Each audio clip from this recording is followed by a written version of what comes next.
Chapter 2820. The Yiksha and Rakshasa emperors did not dare to be careless. They held up a world and suppressed the two skeletons that were burning with the netherworld ghost fire. Boom! Boom! Accompanied by two loud bangs, the power of the emperor realm collided and exploded into a huge gray halo that quickly spread out. The void at the bottom of the abyss collapsed and shattered in an instant. The two skeletons did not have a world to protect them after all. They were suppressed by the two Emperor Realm experts and fell heavily on the pile of bones. However, they could not feel pain at all and did not know fear. Under the control of Wu Dao, they quickly stood up and rushed up again. Boom! Boom! Boom! The Yiksha and Rakshasa emperors were fighting fiercely with the two skeletons at the bottom of the abyss. The two skeletons could not fight against the two Emperor Realm experts head-on. However, after every head-on collision, the world held up by the two Emperor Realm experts would be stained with the netherworld ghost fire, and its power would be constantly weakened. Under the nine underworlds abyss, the yin qi was endless.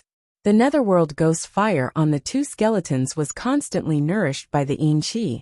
It would not be extinguished, and the fire on the two skeletons grew stronger and stronger. Under this situation, the two Emperor Realm experts gradually fell into a disadvantage. Of course, it was not realistic to rely on the netherworld ghost fire in the abyss to kill the two Emperor Realm experts with the help of the two skeletons. The Rakshasa emperors saw that they could not defeat the skeletons. Their eyes turned and fell on Wu Dao's body. They said slowly, "Human, this is the ghost realm. You can't escape at all. You'd better surrender." The Yiksha emperors also laughed sinisterly. "Foreign race, you killed so many of my people. I will let you taste the torture of the ghost realm." Wu Dao's face turned cold, and he activated his divine sense. Beside him, two balls of flames suddenly rose from the eye sockets of the other two skeletons. The flames on their bodies shone brightly. Boom! Boom! Another two emperor-level skeletons woke up and rushed towards the two monarchs, joining the battle. When the two ghost emperors saw this scene, their expressions couldn't help but change. They let out a long howl and retreated as they fought. They were already struggling against two Emperor Realm skeletons bathed in netherworld ghost flames, not to mention four Emperor Realm skeletons working together. At this moment, a crack suddenly appeared in the sky above the abyss.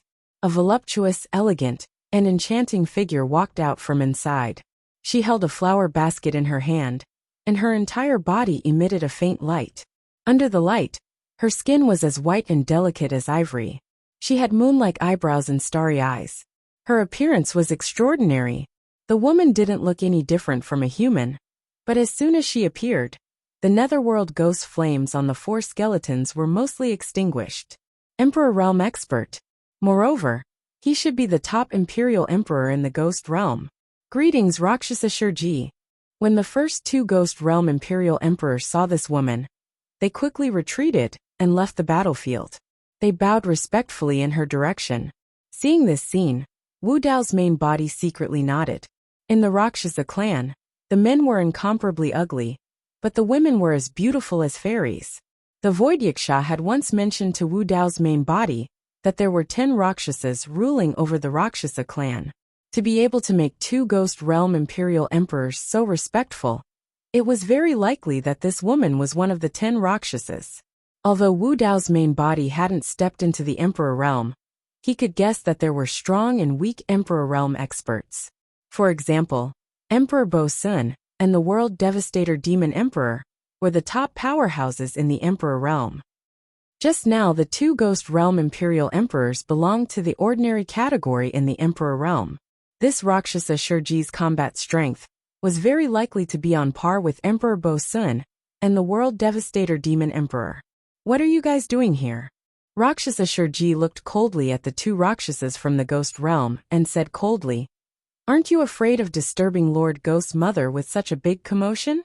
Reporting to Rakshasa Shurji, the Yiksha clan Imperial Emperor quickly reported what had just happened and pointed at Wu Dao's main body at the bottom of the abyss. "It's this human. Dozens of our Yiksha clan's kings died in his hands. Trash." Rakshasa Shurji's expression didn't change at all. She only laughed coldly. Then, Rakshasa Shurji's gaze turned and landed on Wu Dao's main body. She looked down and said slowly, "You can actually survive the netherworld ghost flames. You have some skills. Let me try." As soon as she finished speaking, Rakshasa Shurji's body moved and pounced towards Wu Dao's main body. Wu Dao's main body didn't dare to be careless. He controlled the 4 Emperor Realm skeletons to block Rakshasa Shurji's attack. At the same time, he split his divine sense to awaken the other Emperor Realm skeletons at the bottom of the abyss. Just the 4 Emperor Realm skeletons alone wouldn't be able to stop Rakshasa Shurji's attack. Just as expected, Rakshasa Shurji's lady sneered and turned the flower cage in her hand towards the 4 Emperor Realm skeletons. The flower cage seemed to have turned into a bottomless whirlpool. It released an irresistible force and swallowed the 4 Emperor Realm skeletons. Wu Dao's main body instantly lost contact with the 4 Emperor Realm skeletons.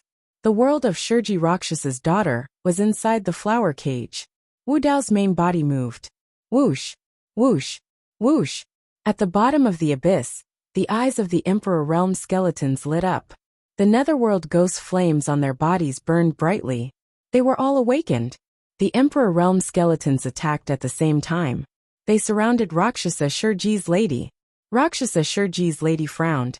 She released the flower cage in her hand again and continued to devour the Emperor Realm skeletons.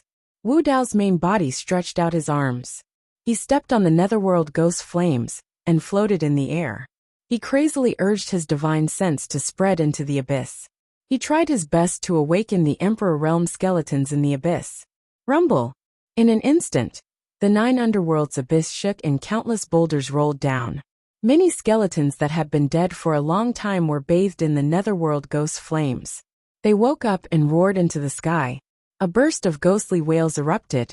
It was breathtaking. Seeing this scene, Rakshasa Shurji's lady's expression changed. In her world, swallowing a dozen Emperor Realm skeletons wasn't a problem. But if all the skeletons in the abyss woke up, each of them was covered in netherworld ghost flames. Her world wouldn't be able to withstand it. More importantly, the commotion here was too big. At this moment, in the direction of the River of Life, a terrifying aura suddenly burst out. It was as if an incomparably terrifying existence had awakened. The skeletons that were howling in the 9 underworld's abyss seemed to be frightened and shut their mouths. Wu Dao's main body also subconsciously looked in the direction of the River of Life. There was only endless darkness there. But in that endless darkness, there seemed to be an indescribable shadow. It was boundless, as if it was looking down on the entire ghost realm.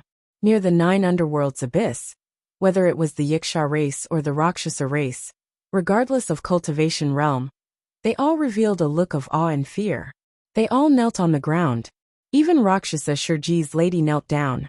Sigh. In the direction of the River of Life, at the end of the 9 underworld's abyss, a faint sigh came from the endless darkness. In the 9 underworld's abyss, the netherworld ghost flames on the skeletons that had just awakened were all extinguished. Chapter 28-21. With just a sigh, even the netherworld ghost flame under the 9 underworld's abyss could not withstand it. In the 9 underworld's abyss, countless ghosts knelt on the ground, not daring to move. They kept quiet out of fear, and no one even dared to raise their heads. Only Wu Dao's original body was still standing there.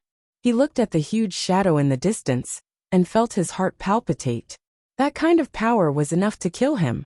Even if he used the Yuanwu Grotto Heaven, the prison-suppressing cauldron, and sacrificed his blood essence to activate the netherworld treasure mirror, he would not be able to withstand it. Emperor. In the mind of the martial Dao body, these 2 words that weighed more than 10,000 caddies flashed past. After his martial domain realm and Yuanwu Grotto Heaven had broken through to the greater success stage, although his combat strength was still not comparable to an imperial emperor, he had already seen the threshold of the emperor realm. Now, facing the shadow in the distance, he only felt that it was unreachable. Was this the lord of the ghost realm, the Brahma ghost's mother? The gap was too big. This sigh was able to extinguish the netherworld ghost flame. Naturally, it could also extinguish the martial spirit flame in his sea of consciousness with ease. Why is it so noisy? A voice came from the endless darkness. It was a little hoarse and had a hint of vicissitudes, as if the owner of this voice was very old. The entire world of spirits and souls was in complete silence. Only this voice reverberated in the vast world. Shurji and Rakshasa still maintained their kneeling posture. They looked at the two imperial emperors not far away and signaled for them to speak. Reporting to Lord Ghost's mother, the two emperors of the ghost realm hurriedly recounted what had just happened in detail. After they finished, there was no sound for a long time, as if the Brahma ghost's mother had fallen asleep again. However, all the ghosts knew that their master was watching them from the end of the darkness. That terrifying aura still shrouded the entire ghost realm. Oh! After some time, the Brahma ghost's mother's voice sounded again. Ugly slave, you're still alive? Hearing this, the void Yiksha trembled in fear. Reporting to Lord Ghost's mother, I was lucky to survive and brought that human back here. I have no ill intentions. I will never betray Lord Ghost's mother and the ghost race. The void Yiksha said in a trembling voice. The Brahma ghost's mother did not respond. All of a sudden, Wu Dao's original body felt goosebumps all over his body, and his scalp tingled. Although he could not see anything, his spiritual sense told him that the Brahma ghost's mother's gaze was on him. In the endless darkness, the Brahma ghost's mother was watching him. The new Lord of Hell. Haha. The Brahma ghost's mother chuckled and murmured. You must be the one he mentioned. Wu's God's mother. What did Brahma ghost's mother mean by that? Who is he? Had someone else mentioned him to the Brahma ghost's mother? Without waiting for the martial Dao body to react, the darkness in the distance constantly surged, and a large shadow shrouded over, as if it had turned into a huge ghost hand, grabbing towards him. Enveloped by the ghostly hand, the martial Dao body could not move at all. He could only watch as the ghostly hand descended upon him. The ghost's claw came to a stop above his head and retracted slightly. Puff! The chest of Wu Dao's original body exploded, and he spat out a mouthful of blood. Immediately after, a dark light flickered and was forcefully pulled out of his body, landing in the palm of the ghost's mother. The netherworld mirror. This treasure could not be placed in a storage bag, so Wu Dao's original body placed it in the origin martial grotto heaven. Unexpectedly, the Brahma ghost's mother seemed to be able to see through something and grabbed the netherworld mirror from his body. The Brahma ghost's mother's voice sounded. The ancient mirror is indeed on you. The Yiksha emperor volunteered and said, Lord Ghost's mother, there's no need for you to kill a human ant personally. Leave it to us. Who said I'm going to kill him? The Brahma ghost's mother asked. All the ghosts in the 9 underworlds abyss were stunned. The ghost hand loosened and sent the netherworld mirror back into Wu Dao's body. The ghost hand dissipated and disappeared. The Yiksha monarch was puzzled and asked, Lady Ghost's mother, this human killed dozens of Yiksha monarchs and disturbed your rest. Are you questioning me? Before the Yiksha emperor could finish, the Brahma ghost's mother interrupted him. Her tone was calm, but it was hair-raising. The Yiksha emperor trembled and shook his head. No, I'm just... Puff. Suddenly, a black finger reached out from the darkness. The fingernails were long and sharp, and it pierced through the head of the Yiksha ghost monarch. The Yiksha emperor's face was filled with fear, and his eyes were wide open. An emperor's primordial spirit was destroyed, and he died on the spot with his eyes wide open. The surrounding ghost clan members were so frightened that they trembled, not even daring to breathe loudly. The void Yiksha was even more frightened. His initial plan was to lure Wu Dao to the Brahma ghost's mother, and use Wu Dao's life to atone for his sins. But now, not only did the Brahma ghost's mother not kill Wu Dao, but she also killed a Yiksha emperor. As a bystander, the martial Dao body was also secretly shocked.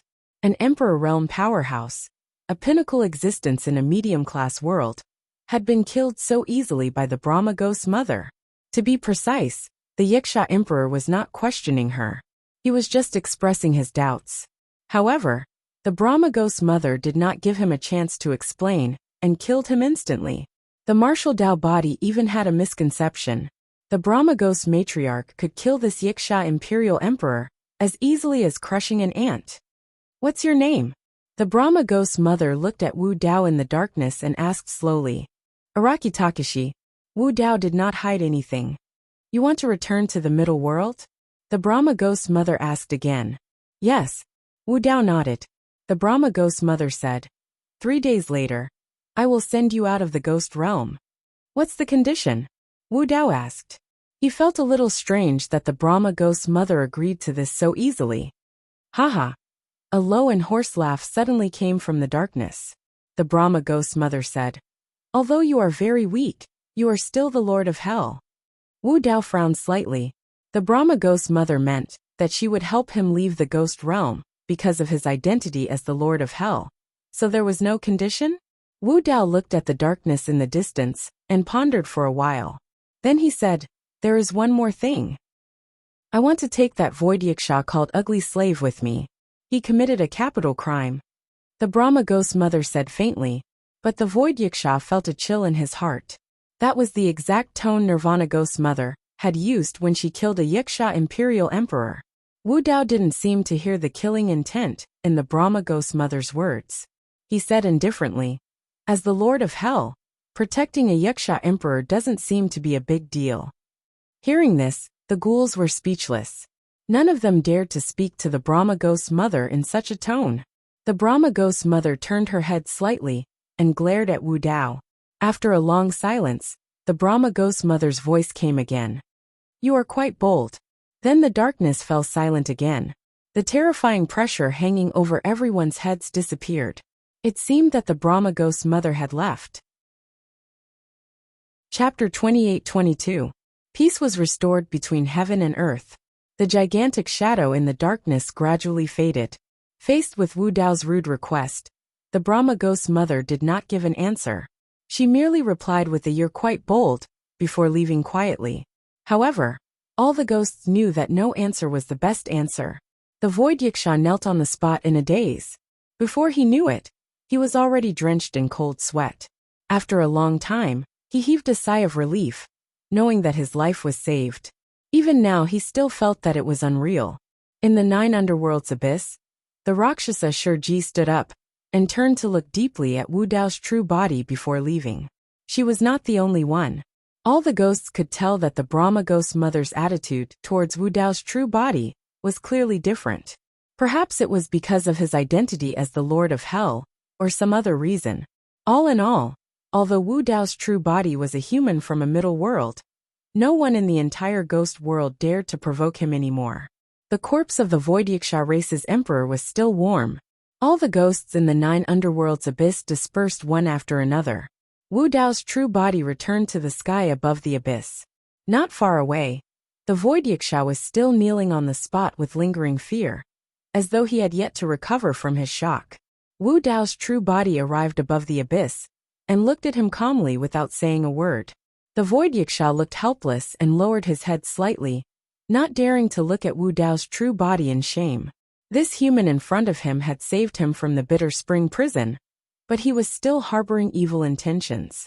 And now, this human had saved his life once more. "I," the Void Yaksha stammered, not knowing what to say. Wu Dao's true body spoke slowly. "You've already died once earlier on." The Void Yaksha nodded instinctively. Just now, if Wu Dao's true body had not pleaded for him, the Brahma ghost mother would definitely not have let him off. Wu Dao's true body said, "From now on you'll follow me." However, Wu Dao's original body suddenly changed the topic. His eyes were deep as he stared at the Void Yaksha. He didn't continue speaking. The Void Yaksha seemed to have understood something. He took a deep breath and pierced his glabella with the tip of his finger, releasing a wisp of his soul. He lowered his head and held it up with both hands, handing it to Wu Dao's real body. "Thank you, Master, for granting me a new life.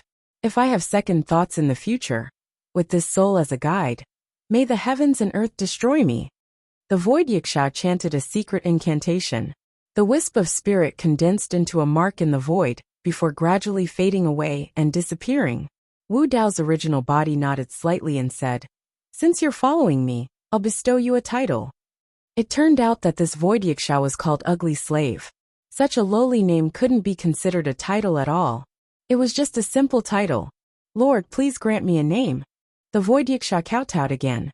Wu Dao waved his sleeves and wrote the word fear on the ground. He slowly said, "From now on you are the king of fear." King of Fear? Looking at the word in front of him, the void Yiksha was a little confused. Wu Dao's original body said, I hope that from now on, you will have no fear in your heart, but can make others feel fear. Fear? The void Yiksha murmured softly, his eyes gradually brightening, revealing a ferocious ghost face again. He was a little excited and grinned. From now on, I am the King of Fear. Compared to ugly slave, King of Fear was naturally much more pleasing to the ear. Wu Dao's original body pleaded for mercy for this void Yiksha. Naturally, he already had a plan and valued his ability. In the Heaven Wasteland sect, there were the 7 emotions demon generals of joy, anger, sorrow, fear, love, hatred, and desire. Among them, there was joyful monk Ming Kong, furious immortal King Feng Cantillon, sorrowful Xiao Emo Gutong, loving zither demon Xiao Siluo, hateful Yin Beichen, and lustful demoness Ji. There was never a suitable candidate for the word fear. And when Wu Dao's original body first saw this void Yiksha, he had this thought. Not to mention the void Yiksha's ability, just his appearance was enough to frighten people. If he could successfully return to the middle world, Wu Dao's original body might not go to the heaven realm. His first destination was still the great wilderness. Having cultivated to this stage, Wu Dao's original body already had enough confidence to go to the great wilderness to look for Daiyu. But he was still worried about the Heaven Baron sect. The foundation of the Heaven Baron sect was not enough. Only Feng Cantillon was an immortal king expert, and he was only an ordinary immortal king who had condensed a small grotto heaven. His biggest purpose in subduing this void Yiksha was to let him go to the Heaven Baron sect as the strongest battle force guarding the Heaven Baron sect. With the means of this void Yiksha, unless it was a quasi-emperor or an emperor realm expert, there was nothing to fear. In fact, Wu Dao's original body had many doubts in his heart, and perhaps only the Brahma Ghost Mother could give him an explanation. Like the hymn that the Brahma Ghost Mother had mentioned before. Like the legend of the vast 1,000 domains, the existence of the 6 paths, what was the catastrophe that happened in the middle world, and so on. As a great emperor, the Brahma Ghost Mother must know many ancient secrets. However, in the past 3 days, the Brahma Ghost Mother had not appeared.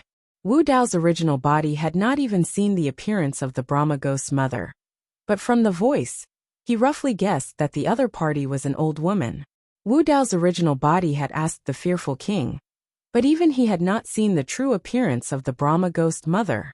3 days passed in the blink of an eye. On this day, the voice of the Brahma Ghost Mother sounded again. You should prepare to leave. Wu Dao's original body was invigorated. He was pushed down the dry well by the tomb keeper, entered the gloomy and dark hell realm, passed through the netherworld, drifted in the cycle of reincarnation, and finally entered the ghost realm. Now he was finally going to return to the middle world. An invisible force suddenly descended. Wu Dao's original body tried to break free, but found that he could not resist at all. It should be the Brahma Ghost Mother's personal attack. Under the guidance of this force, Wu Dao's original body and the fearful king passed through layers of space. Ghostly shadows flickered in front of their eyes, and they arrived at a strange pitch-black beach. Wu Dao's original body frowned. It was dark in front of them, and the gentle breeze emitted a damp aura. This place should still be in the ghost realm, and had not left. The fearful king seemed to have noticed something. He looked at the darkness in front and muttered softly, "The river of life is in front." Splash!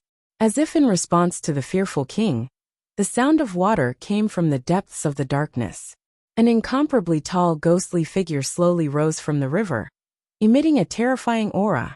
It was just a simple movement, but the entire world seemed to be unable to bear it, and trembled slightly. The Brahma Ghost Mother. Wu Dao's original body looked over, trying to see this ghostly figure clearly, but he could not see anything. The ghostly figure waved its hand lightly, and an ancient altar made of white bones and stained with blood gradually appeared on the beach not far away. You two go up. The Brahma Ghost Mother's voice sounded again. Wu Dao's original body did not hesitate, and stood on the altar. If the Brahma Ghost Mother wanted to harm him, there was no need to go through so much trouble. The fearful king also hurriedly followed. A mysterious incantation came from the direction of the river of life. Wu Dao's original body's heart skipped a beat. These words were somewhat familiar, as if they were of the same origin as the Yin-Yang Talisman scripture and Hell's Sutra of the Nine Springs. Before he could think further, the white bone altar shook and burst out with rays of bloody light, forming a gigantic bloody light beam that pierced through the clouds. It broke through the darkness and enveloped the two of them, disappearing. End of chapter. Chapter 28-23. It was a vast land that was dilapidated and desolate. Countless living beings knelt on the ground in a pitch-black mass that stretched as far as the eye could see. Among those living beings, all the men were extremely ugly. They had dark bodies and long vermilion hair. Some of them even had pairs of pitch-black flesh wings on their backs. The women among them looked no different from humans. Furthermore, they had outstanding looks and were seductive. Although they were kneeling on the ground, one could still see their slender waists and graceful postures. It was the Rakshasa race. Furthermore, there were hundreds of millions of them. At the center of this group of Rakshasas was a tall building. To be precise, it was a stone statue of a woman. The woman was extremely beautiful and wore white robes. Wielding a long sword, she stood barefoot. Her shoulders were sharp, and her waist was slender. Her skin was smooth and her brows were smoky. This stone statue could be said to be a work of the gods. However, even though it was just a stone statue, it exuded an indescribable charm that overshadowed all the Rakshasas around it and caused one's heart to flutter. If that was the case for a stone statue, one could not help but lament how beautiful the white-robed woman would be. Beside the stone statue, there was a huge circular altar that was covered with mysterious runes. The Rakshasas closest to the stone statue and altar had 3 pairs of flesh wings on their backs. It was clear that their cultivation realms were at the Grotto Heaven realm. Around the altar, there were hundreds of Grotto Heaven realm Rakshasas. Behind the Rakshasa kings was a group of Rakshasas with 2 pairs of flesh wings. All of them were true spirits of the Rakshasa race, and there were more than 10,000 of them.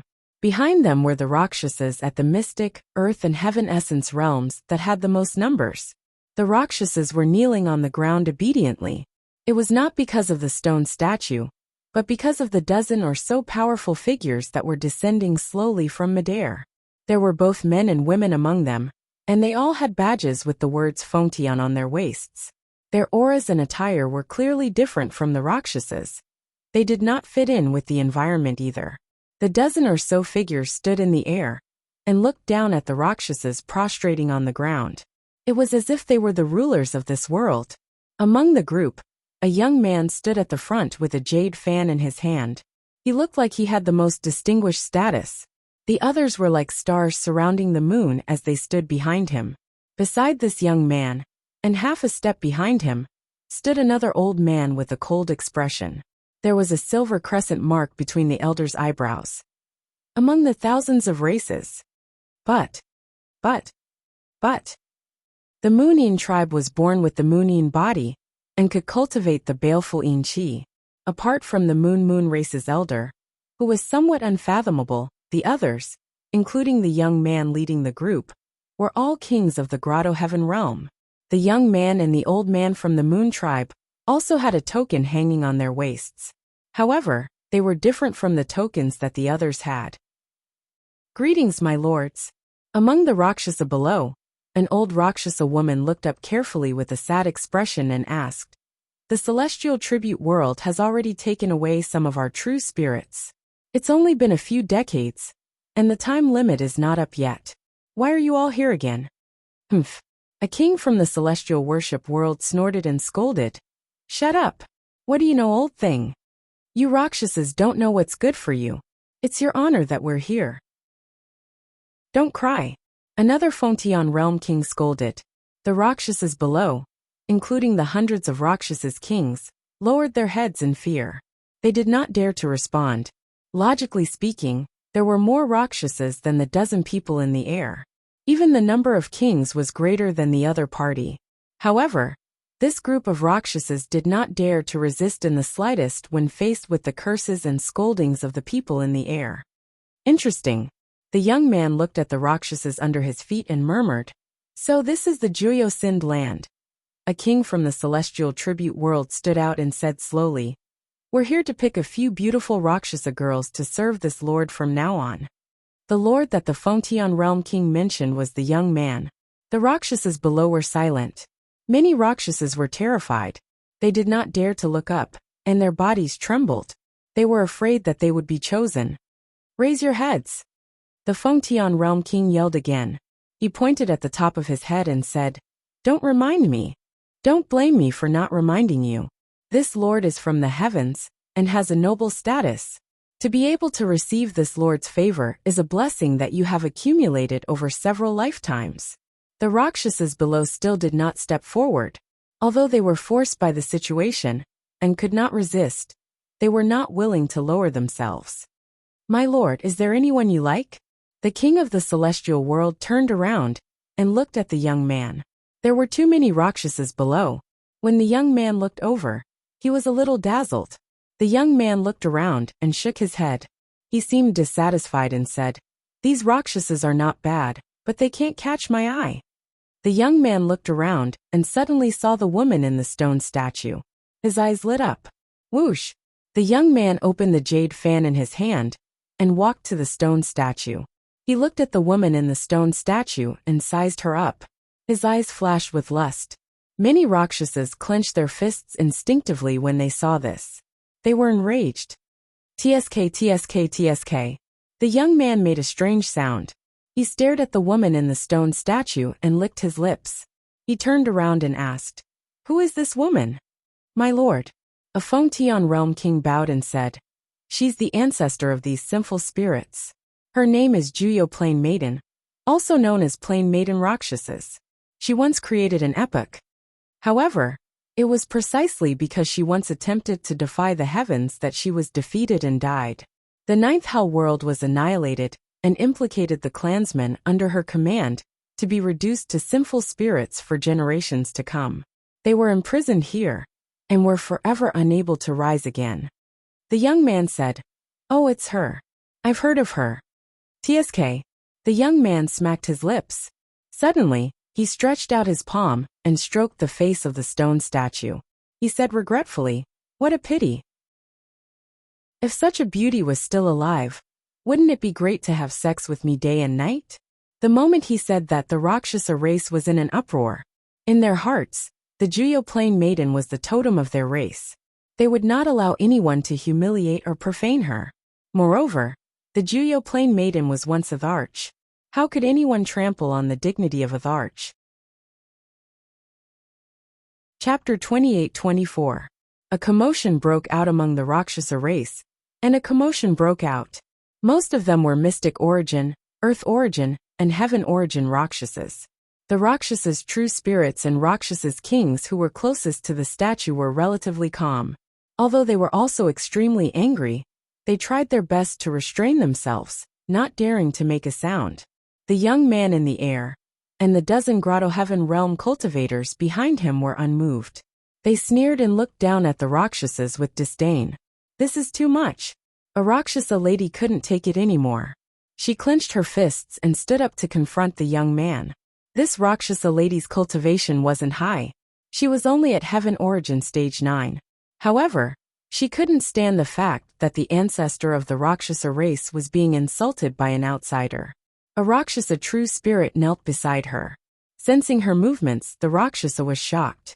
He hurriedly reached out and pressed down on her shoulder, pinning her to the ground. "Black Song, what are you doing?" The Rakshasa lady turned around and glared at him. "Silence." The Black Song Rakshasa had a fearful look on his face.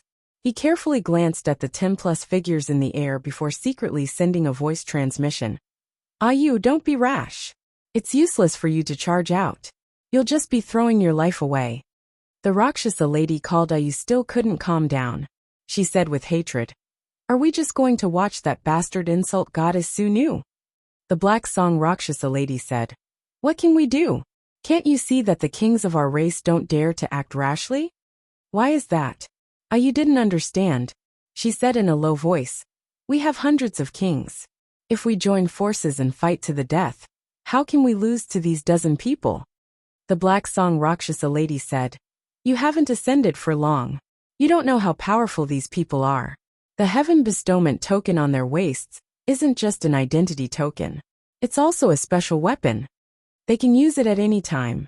They can use the sealing power of this world to form a whip. If they use their full strength, our kings won't be able to resist. We have many kings, but in their eyes, we're like fish on a chopping board. Ayu fell silent. The Black Song Rakshasa continued. Moreover, even if we win, so what? This world is a prison. My race will never be able to escape for the rest of our lives. If we anger these people, who knows how many of our race will be implicated?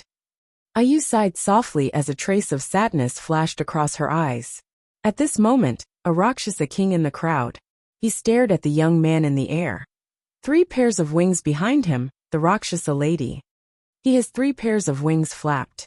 He roared. Emperor whoosh! The Rakshasa race sovereign turned into a jet of black light and charged toward the young man in a flash. And a lady lord. The Rakshasa lady. He had no intention of making a move or even dodging. Behind him, a king of the celestial worship field took off the celestial worship badge from his waist.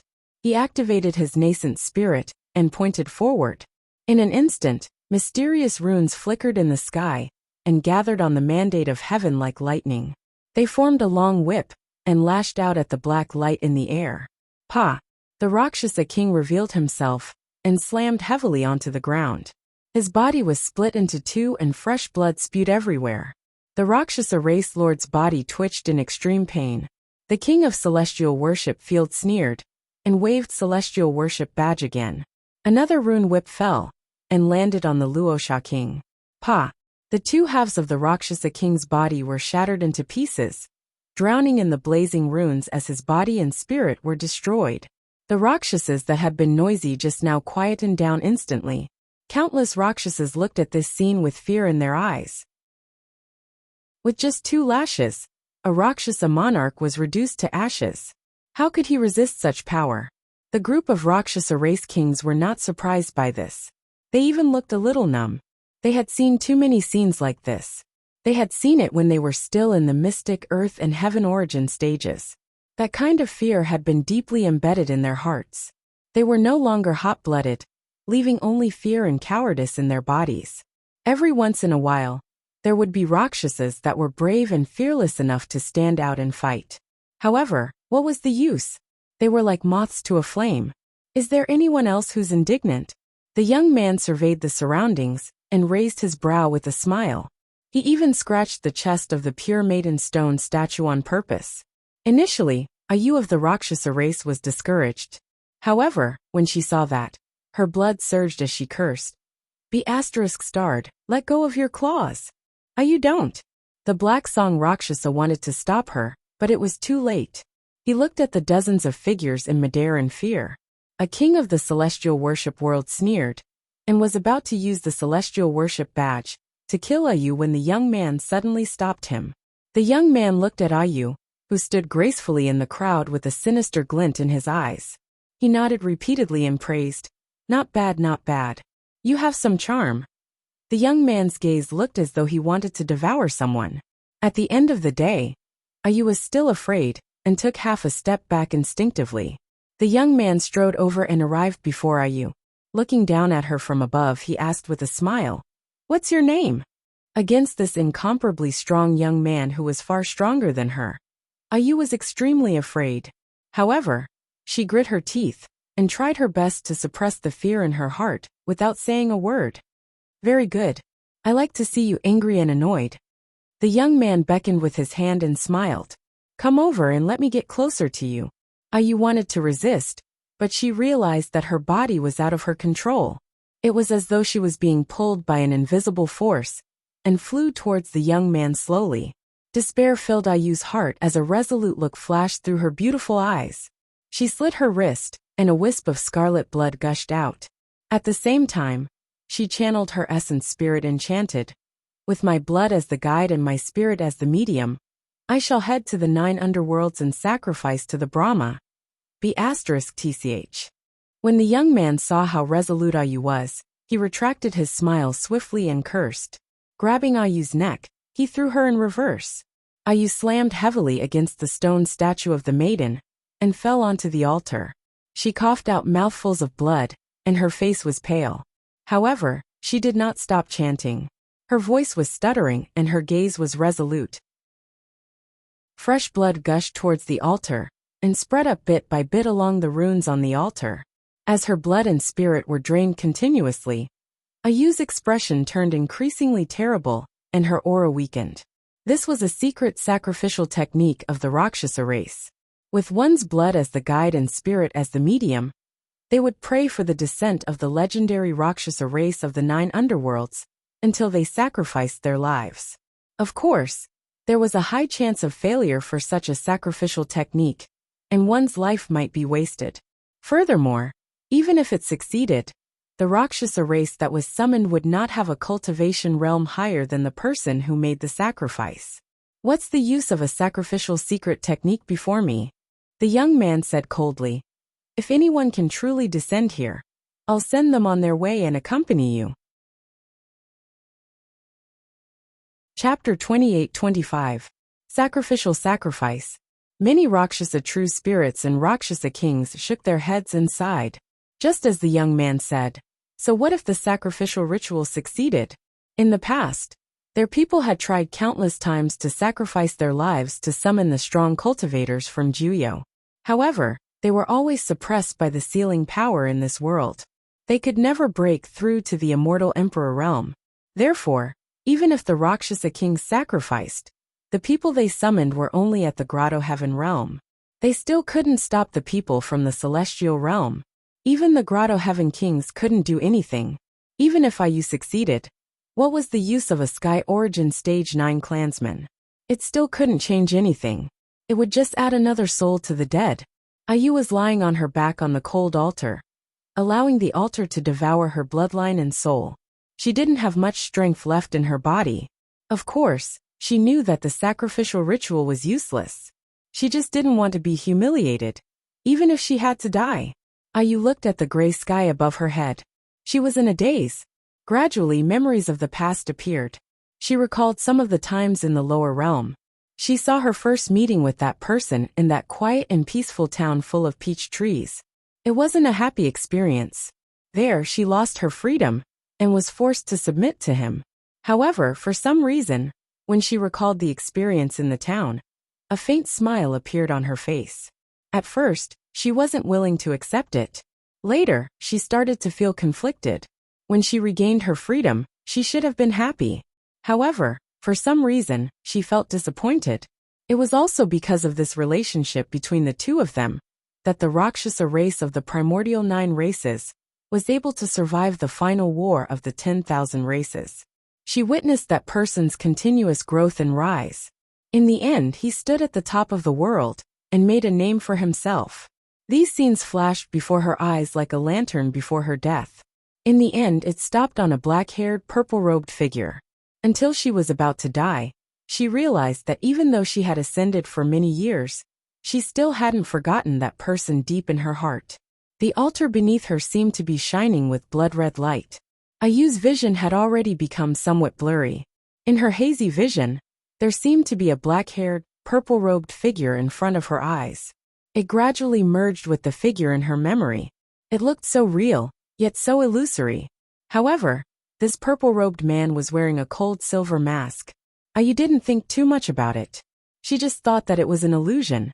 At this moment, the purple-robed man lowered his head slightly and looked over. Their eyes met. Ayu smiled. This purple-robed man's eyes were very similar to that person's. Ayu's chaotic mind flashed with confusion. Since this figure was an image from her memory, why would it lower its head and even look into her eyes? There seemed to be a trace of surprise in the purple-robed man's eyes. Yuluocha? The purple-robed man suddenly muttered. This voice. Ayu's eyes suddenly widened as she stared unblinkingly at the purple-robed man. Her face was filled with disbelief. How could this be? How could this be? But this voice was clearly his. Her mind was in a mess, and for a moment, she could not tell if this was a dream or reality. Or perhaps, she had already died and arrived in the netherworld. Right then, the purple-robed man bent over slightly and helped her up from the cold altar, saying softly, "Don't you recognize me?" Although his voice was soft, it was like a bolt of lightning in her ears. Before she could react, a massive life force surged into her body. Her initially severely injured body healed in the blink of an eye. Even the bloodline and spirit that she had lost just now was recovering rapidly. At the same time, Yu Luocha gradually regained her consciousness and looked at the purple-robed man beside her in a daze. She looked into those deep and bright eyes in disbelief. She merely gripped the purple-robed man's arm tightly, not daring to let go. She was afraid that the purple-robed man before her would suddenly disappear if she let go. This scene caused quite a stir among the Rakshasa race as well. Even the hundreds of Rakshasa kings were dumbfounded and confused, let alone the low-level Rakshasas. What was going on? Did the sacrificial mystic technique succeed? However, Yu Luocha was only halfway through the ritual, and her blood had not completely soaked the entire altar. Logically speaking, it was impossible for her to summon anyone. Furthermore, she had summoned two people at once. Even if a Rakshasa king used the sacrificial mystic technique, it was impossible for him to summon two of his race members. What was even stranger was that these two were not from the Rakshasa race. The black-haired purple-robed man in front looked like a human. His body seemed to be shrouded in a layer of mist, and one could not tell his cultivation level. The person behind him was tall and wore a pitch-black cloak. The hood covered his face, and one could not see his appearance. However, this person exuded a savage aura and was clearly not from the Rakshasa race. Right then, this person extended his greenish-black claws and took off the hood on his head, revealing a hideous face with fangs. It was frightening to look at. The Yiksha race. When this tall living being revealed his true appearance, many Rakshasa kings recognized him immediately and exclaimed. The Yiksha saw what was happening and suddenly grinned. His eyeballs popped out, and his face looked even more hideous. The other Rakshasa kings scanned over with their spiritual minds and were shocked. This was not only a Yiksha, but also a king of the Yiksha race at the top of the cave heaven stage. The aura of this Yiksha king was even more horrible than theirs. Many Rakshasa clansmen were dumbfounded by what they saw. A Luosha woman at level 9 of Sky Origin stage had just used the sacrificial mystic technique and summoned two people when she was halfway through the ritual. One of them was a human, and the other was a king of the Yiksha race. The young man frowned as he saw what was happening. He seemed to be surprised as well. Soon he looked normal again. He waved his hand and said blandly, "Kill them all." No matter how many people were summoned and what kind of races they were all like ants in his eyes. He did not even need to do anything to kill them. "Yes, master." A celestial bestowment realm king stood up and took off the celestial bestowment token from his waist. "Watch out." Seeing that, Yu Luosha realized what was happening. She hurriedly shook the purple-robed man's arm and shouted to warn him. The purple-robed man seemed to be in a special state. He did not care about Yu Luosha's warning. The king of the Yiksha race behind him had disappeared. Chapter 28-26. The king of the celestial realm had just taken down the celestial token and gathered the runes to form a whip when he realized that someone was missing from the altar. Where did the Yiksha go? The king of the celestial worship realm was slightly dazed, a hint of confusion flashing through his mind. Suddenly, the back of his neck seemed to have been blown by a breath of cold air, and he couldn't help but shiver. At the same time, a sinister voice rang in his ears. "Who do you want to kill?" Oh no! The king of the celestial worship world was shocked, and his expression changed drastically. The king of the Yiksha race had already appeared behind him. The whole process was silent. One had to know that once one reached the grotto heaven realm, one would be able to sense the surrounding space with extreme sensitivity. They would be able to sense it immediately when someone used the teleportation technique. Furthermore, it was very easy for him to determine where the other party would land after teleporting. He never made the first move and seized the initiative. However, the Yiksha king had appeared beside him without him noticing at all. What kind of technique was that? Just as he was about to activate his primordial spirit, he felt a sharp pain in his head. The next moment his consciousness sank into the abyss, and he lost consciousness. The Yaksha king did not give the celestial realm king a chance to escape. He opened his mouth and bit off half of the celestial realm king's head. In an instant, the celestial realm king's head exploded and blood gushed out. The celestial realm king's primordial spirit was swallowed by the Yaksha king, and he died on the spot. A grotto heaven realm powerhouse was bitten to death by the Yaksha behind him, before he could even unleash a single move or two. The people of the celestial realm had seen countless killings, but they had never seen such a gory scene. The Yaksha chewed on half of the celestial realm king's head. His sharp fangs easily pierced through the skull and broke it. The sound of bones crunching could be heard. Fresh blood flowed down the corner of his mouth, and through the gaps between his teeth. The Yaksha did not seem to notice it at all. He just grinned at them. It was too cruel. The Rakshasas exclaimed in shock. Rakshasas and Yakshas were of the same origin. They were ferocious by nature and ate human flesh. The Yakshas were even more cruel and bloodthirsty than the Rakshasas. This Yaksha king was the Void Yaksha who had followed Wu Dao back from the ghost realm. He had been imprisoned in the Bitter Spring prison for countless years, suffering all kinds of torture. As soon as he escaped, he was forcefully suppressed by Wu Dao's true body. During his trip to the underworld and the ghost realm, the experts he met were far stronger than him. He never had the chance to vent the anger in his heart. Now they had just arrived in the medium-class realm, and this group of people didn't know what was good for them, and wanted to kill them. This was exactly what the Yaksha Dread King wanted. He was just worried that he wouldn't have a chance to vent his anger. What's more, he had just followed his new master, so it was a good opportunity for him to show off his skills in front of Wu Dao's original body.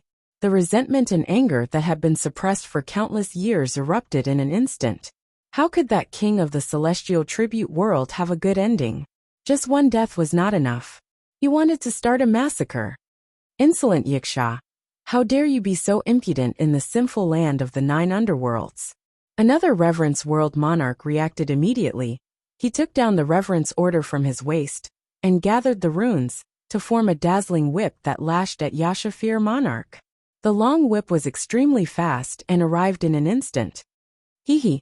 Yashafir monarch suddenly laughed strangely. His tall figure shook slightly, and suddenly split into 2.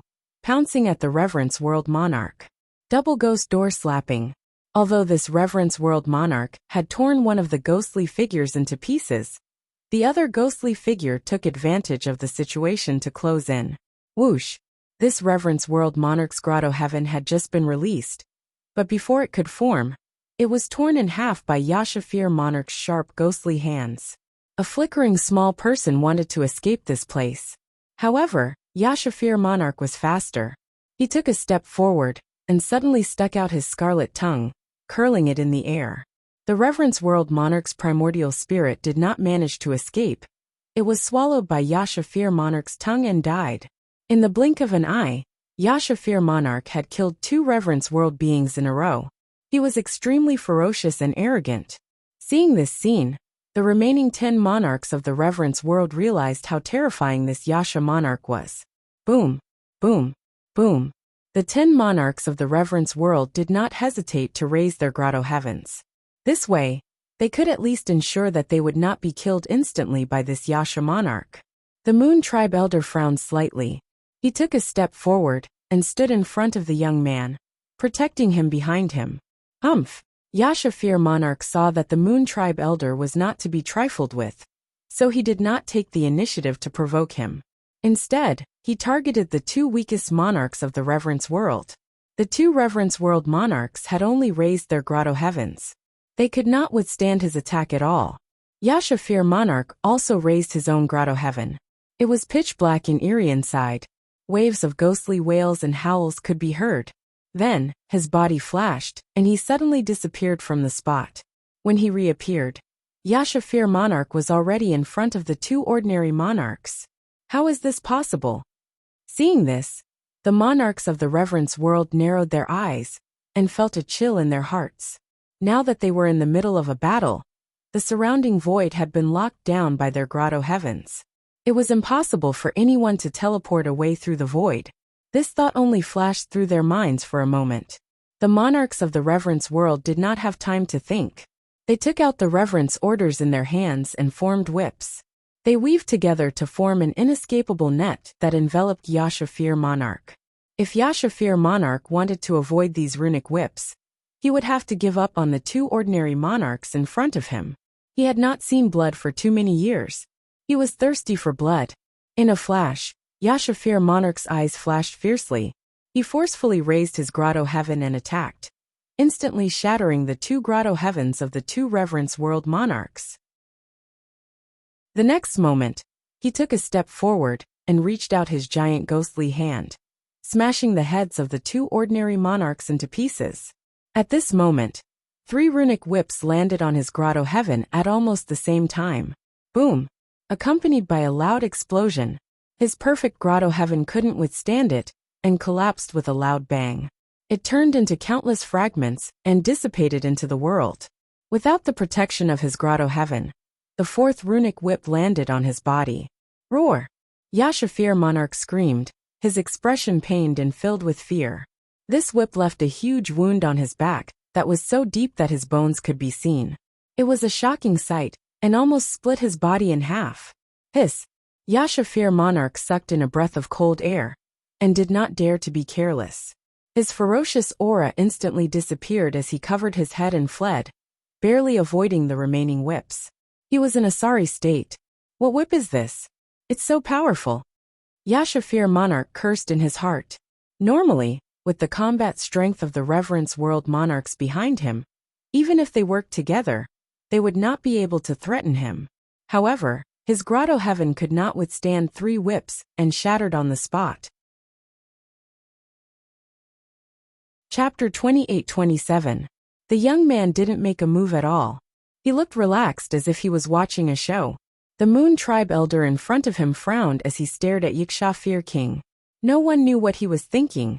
Even if those two didn't make a move, Yashafir King was still under great pressure. He had killed 4 kings in a row, but there were still 8 kings left with rune whips and grotto heavens. They had already surrounded him. As one of the most special members of the Yiksha clan, he was known as the Void Yiksha because he possessed an extremely powerful innate talent. He could travel through the void in the sky and the earth. Therefore, he was able to sneak up on the first king of the celestial realm he killed. Even if his surroundings were locked down by the grotto heavens of the other kings, and he couldn't teleport, he could still escape with his grotto heaven. But now, his perfect grotto heaven was shattered. He couldn't reform it in a short time.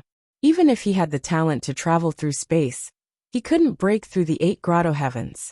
Not to mention, there were also 8 blazing and terrifying rune whips that interweaved into an inescapable net in midair.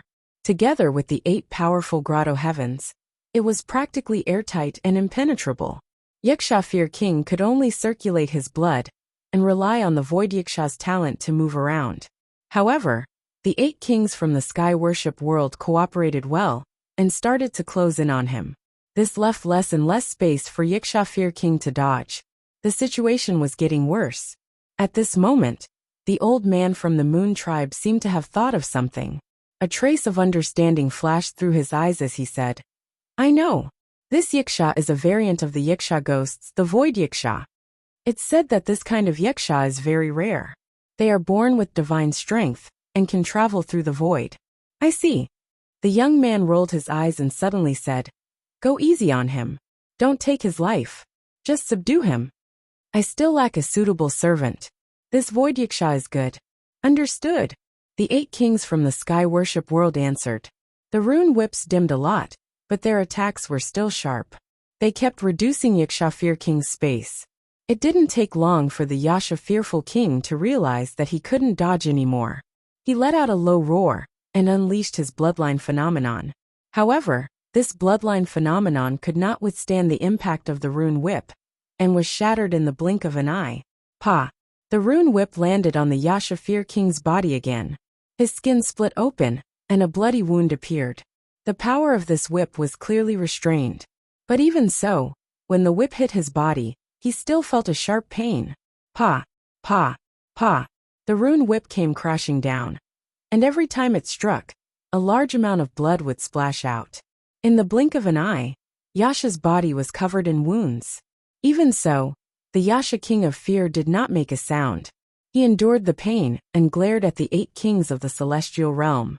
He wanted nothing more than to skin them alive. The torture he had suffered in the Bitter Spring prison was far worse than this. As long as he could keep his life, this was nothing. Out of the 8 rune whips, 4 of them bound Yasha king's limbs, 3 of them wrapped around his waist, and 1 of them locked onto his neck. Sizzle! The power of the mysterious runes was constantly activated, tearing open Yasha king's skin and leaving large wounds on his body. Kneel down and submit. A king of the celestial realm shouted, and used the rune whip to grab Yasha king's neck, trying to make him lower his head. Yasha king was not afraid at all. He stood with his head held high, and a fierce glint in his eyes. He ground his teeth, and made a series of creaking sounds. He had been imprisoned in the Bitter Spring prison for many years, and had never submitted. Even after being rescued by Wu Dao's main body, and regaining his freedom, he did not submit. Even though he had been suppressed by Wu Dao's main body, and was completely convinced, he was not willing to follow Wu Dao's main body at first, let alone these people in front of him. Any one of the 8 kings of the celestial realm would not be his match. Even if they worked together, they would not be able to trap him. It was only because these 8 kings relied on the rune whips formed by the celestial order that they could unleash such terrifying power. The Moon Tribe Elder's eyes were dark as he slowly said, Yasha, I advise you to take care of yourself. We're giving you a chance to live. Don't be ungrateful. Roar. Yasha King could not listen to this. He was furious, and roared in the direction of the Moon Tribe Elder. The Moon Tribe Elder's face sank. He looked at the young man beside him and frowned. Young master, what do you think? The young man did not speak and seemed to be hesitating. At this moment, Wu Dao's main body on the altar seemed to have returned. His eyes regained clarity and he let out a sigh. He did not intend to stand by and do nothing. After arriving here, he could sense the existence of Qinglian's main body again. At the same time, Qinglian's main body also sensed something. The 2 main bodies had finally reconnected. This also meant that Wu Dao's main body had returned to the middle world. Qinglian's main body quickly sent over what had happened in the past few years, some secrets, some speculations, and information about the celestial realm. Wu Dao's main body also sent back the various situations he had encountered after entering the ghost realm. Just now, his mind was wandering, because the 2 main bodies were communicating with each other. So it's already been 2,000 years, Wu Dao's main body murmured softly. He and Yasha King were wandering in the reincarnation cycle, and could not sense the passage of time. He could only vaguely guess that 2,000 years had passed. It was only when he reconnected with Qinglian's main body that he was able to confirm this. The exchange of information between the 2 main bodies was a huge gain for both of them. In this exchange of information, many doubts and mysteries were gradually unraveled, revealing the truth. Celestial Realm, 10 Great Sins. Wu Dao's main body looked at the surrounding environment and seemed to have understood something. When he first arrived, he felt that this place was somewhat special. Although it was a middle world, it seemed to be a space of its own with unique rules and restrictions. Looking at the endless Rakshasas kneeling on the ground, he was even more surprised. After receiving the information about the celestial realm from Qinglian's main body, he corresponded with the scene in front of him and gradually guessed the answer. If he was not wrong, this world should be one of the 10 great sins of the celestial realm. Those Grotto Heaven realm powerhouses with the celestial realm token on their waists were naturally from the celestial realm. The young man and the old man's tokens were obviously different from the people of the celestial realm. They seemed to have a higher status. Where did they come from? Of course, Wu Dao's main body had a lot of doubts in his heart. Yu Luocha beside him might be able to give him an answer, but now was obviously not the time to ask. Chapter 28-28. The gaze of Wu Dao's true body landed on the 8 kings of the celestial tribute world not far away. To begin with, he was somewhat against the actions of the celestial tribute world. Furthermore, the other party wanted to kill him right from the start. Wu Dao's true body did not say anything, and soared into the air with Wuxia. In the blink of an eye, he arrived on the battlefield and punched the grotto heaven of a celestial tribute world king. Bang! Accompanied by a deafening bang, the world seemed to have gone silent. The entire battlefield paused for a moment. The next moment, the grotto heaven collapsed. Right in front of countless gazes, the body of the celestial tribute world king exploded into a blood mist, and his body and spirit were destroyed. The vast heaven and earth suddenly fell into a deathly silence. Not a single sound could be heard. Many Rakshasa race beings widened their eyes in disbelief. A peerless king with a grotto heaven was destroyed by this mysterious purple-robed man, with a silver mask bare-handed. Even with the protection of the grotto heaven, he could not withstand that punch. What sort of power was that? Although that scene was not as bloody and savage as the Wuxia Fear King biting off half of a king's head, it had an even greater impact on everyone. Wu Dao's purgatory and essence martial grotto heaven were cultivated to greater mastery. Even if Wu Dao's true body did not release his martial domain and grotto heaven, his punch could reach the power of a quasi-emperor with just his physical body and bloodline. If he released Wu Dao's purgatory, he could even suppress and refine a quasi-emperor expert completely. Against that peerless king earlier on, Wu Dao's true body could crush him with a single finger. Wuxia was both surprised and delighted when she saw that. As though she thought of something, she said hurriedly, "The runic whips formed by the celestial tribute world are extremely powerful. You've got to be careful and ignore me. I'll be a burden to you." By the end of her sentence, her voice had already turned weak. Wu Dao's true body brought her with him. After all, it was inconvenient for him to move as he could not unleash his full strength. She was afraid that she would be a burden. Not necessarily. Wu Dao's original body replied indifferently. He didn't let go of Wuxia and walked towards the remaining 7 kings of the celestial tribute world. He brought Wuxia with him without any other thoughts. He just didn't want Wuxia to be in danger. No matter what, Wuxia was an old friend of his from Heaven Wasteland region, and now that they had reunited in this Sin land, Wuxia would definitely know a lot of things. The young man and the old man didn't make a move. If he tossed Wuxia aside, it would instead be easy for others to take advantage of. The remaining 7 kings of the celestial worship realm reacted immediately. They still had to control Yashafir King, so they couldn't just turn around and deal with Wu Dao's main body. After a quick discussion, 3 kings were sent to deal with Wu Dao's main body. Among the 3 kings of the sky worship world, 2 of them were peak kings with perfected grotto heavens. Whoosh! The 3 kings of the celestial tribute world did the same, and summoned their celestial tokens. Circulating their blood chi and essence spirits, they released their full strength and whipped their rune whips towards Wu Dao's main body. With a calm gaze, Wu Dao's main body reached out unhurriedly towards the 3 rune whips. "You must have a death wish." The 3 kings of the celestial tribute world sneered with a vicious glint in their eyes. Their celestial tokens were specially refined numinous treasures that could mobilize the power of the seals of heaven and earth to suppress the living beings here. It wasn't something a physical body could deal with. Piak! Wu Dao's main body scooped out in midair and grabbed the 3 rune whips instantly, squeezing them tightly. A series of crackling sounds came from his palm. The originally blazing and resplendent runes seemed to be unable to withstand the power of his palm, and their light quickly dimmed.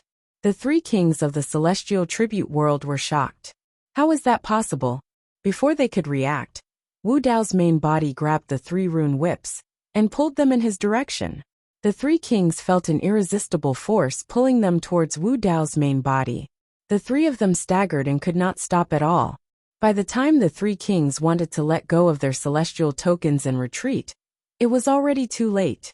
At the same time that Wu Dao's main body pulled the rune whips, he closed in on the 3 kings rapidly.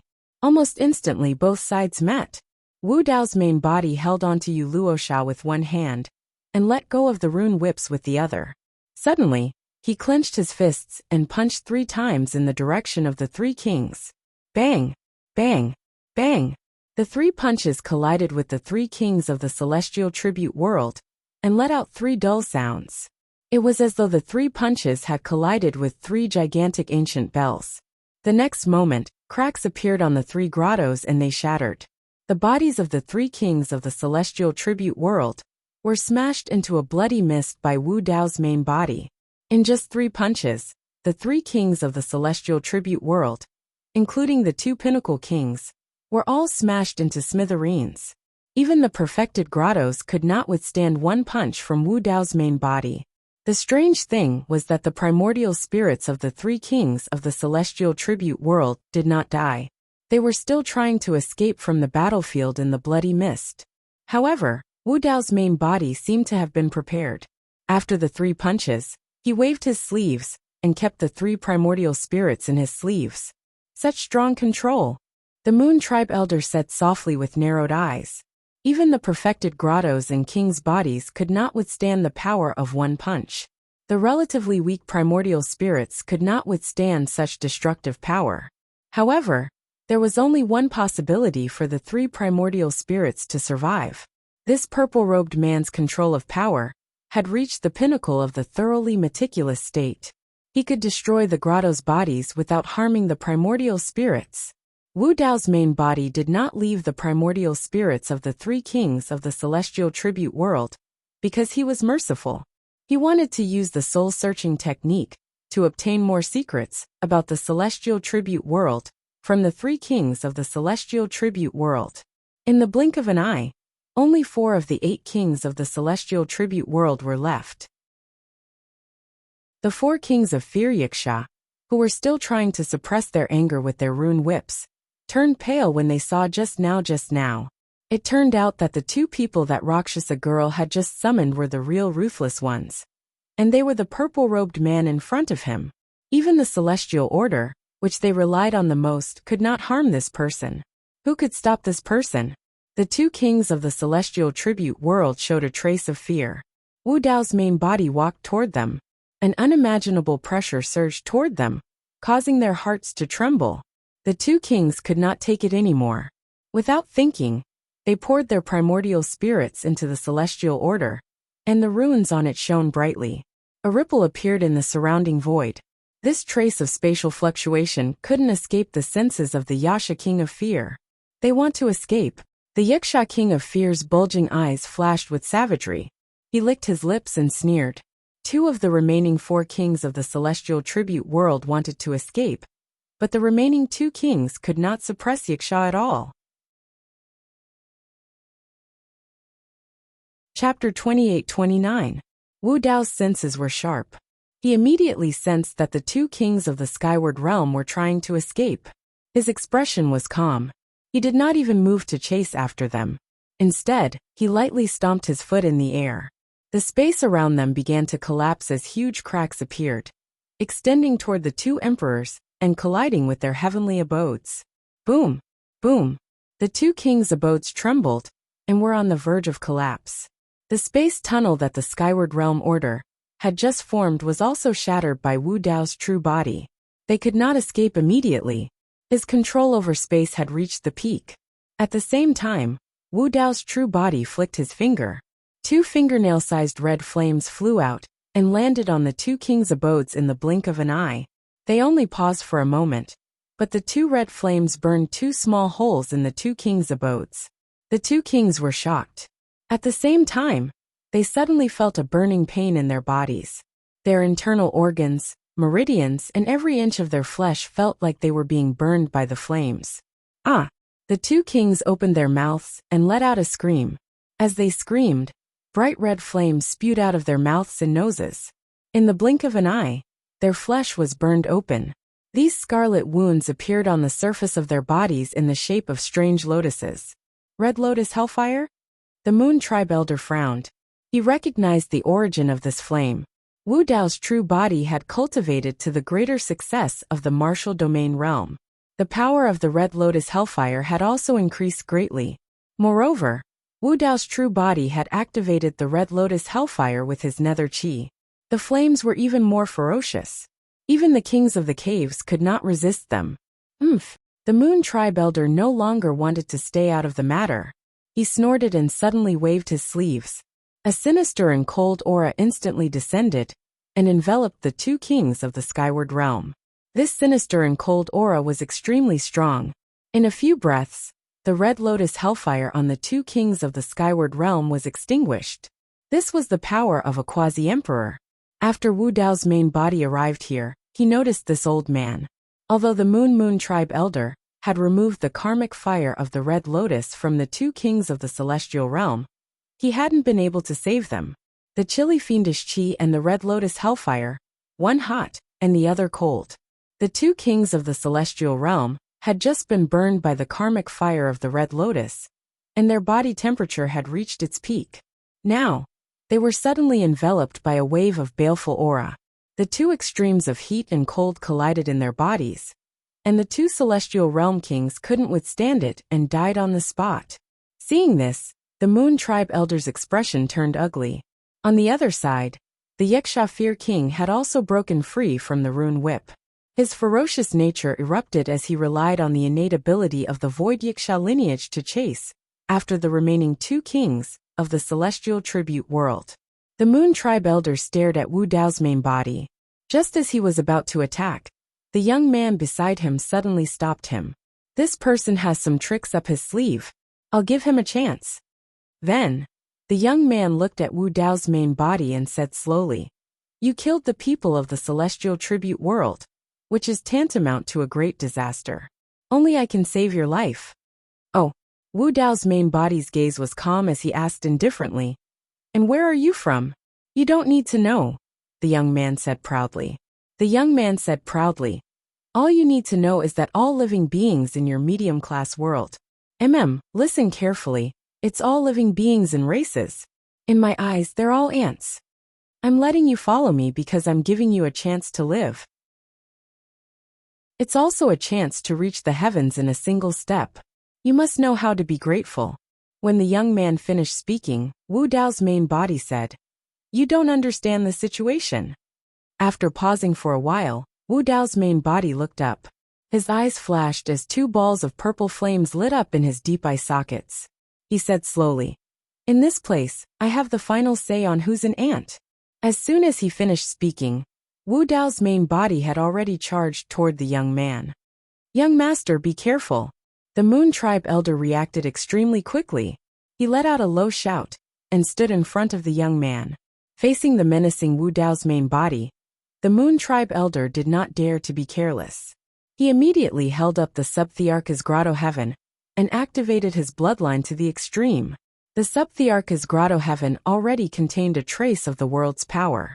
It was definitely not something a Peak King's Grotto Heaven could withstand. Wu Dao's main body did not dodge. His blood surged, and his entire body was like a huge furnace that was burning red. He raised his hand and punched out. Boom! Heaven and earth trembled. Although they were separated by the Subthearchus Grotto Heaven, the Moon tribe elder was still shaken by Wu Dao's main body's punch. His blood surged and his bones creaked. So powerful. It was only now that the Moon tribe elder realized how terrifying Wu Dao's main body was. His face was filled with shock. He frantically activated his primordial spirit and did not even care about burning his lifespan. The Subthearchus Grotto Heaven spewed out a huge amount of pure Yin energy. "Kill!" the old man from the Moon tribe roared. This kind of Yin energy was extremely cold and extremely powerful. Even if only a trace of it entered the body, it would cause great harm to living beings. The Moon tribe elder held up the Subthearchus Grotto Heaven and blocked Wu Dao's main body's fist. At the same time, the Subthearchus Grotto Heaven took out his own Grotto Heaven spiritual treasure. It was a cold wine flask surrounded by Yin energy. It seemed to be filled with wine. The moment it was taken out, the sound of water splashing could be heard from the wine flask. This wine flask contained countless amounts of Yin energy. After accumulating for a long time, it finally underwent a qualitative change and evolved into extreme Yin water. The Moon tribe elder had cultivated for hundreds of thousands of years and only managed to condense this small flask. Just a drop of it could threaten the life of a Subthearch expert. Wu Dao's main body took a deep breath. He could not help but raise his eyebrows when he smelled the water vapor coming from the wine flask. The extreme Yin water in the wine flask was only infinitely close to the Yin spring, one of the 9 springs of hell. Its purity could not even be compared to the Yin spring of hell. The Moon Tribe elder seemed to have noticed the disdain in Wu Dao's main body's eyes. He was enraged and said coldly, "Aunt, I'll let you have a taste of the power of this extreme Yin water today." He saw that Wu Dao's main body was holding Yu Luosha's hand with one hand and blocking the Subthiarch's grotto heaven with the other. This attack was absolutely foolproof. Wu Dao's main body maintained his current posture. He did not let go of Yu Luosha's hand or withdraw his fist. Instead, he took a deep breath. Just as the Moon Tribe elder made his move, Wu Dao's main body suddenly opened his mouth. Whoosh! A ball of dark green flame gushed out from the depths of his throat. This ball of flame was only as thick as a baby's arm when it gushed out from Wu Dao's main body's mouth. However, when it entered the Subthiarch's grotto heaven, it seemed to be stimulated by something and the fire surged. The extreme Yin water in the wine flask had just poured out when it met the dark green flame. This flame instantly transformed into a giant fire dragon and entered the wine flask along with the extreme Yin water. Then, under the Moon Tribe elder's horrified gaze, the wine flask suddenly exploded. The Netherworld ghost flame was born in the 9 underworlds abyss, a place of extreme Yin. The Yin energy of the Moon Tribe and the extreme Yin water were like fuel for the flame, causing the Netherworld ghost flame's power to surge. Chapter 28:30. This change was completely out of the Moon Tribe elder's expectations.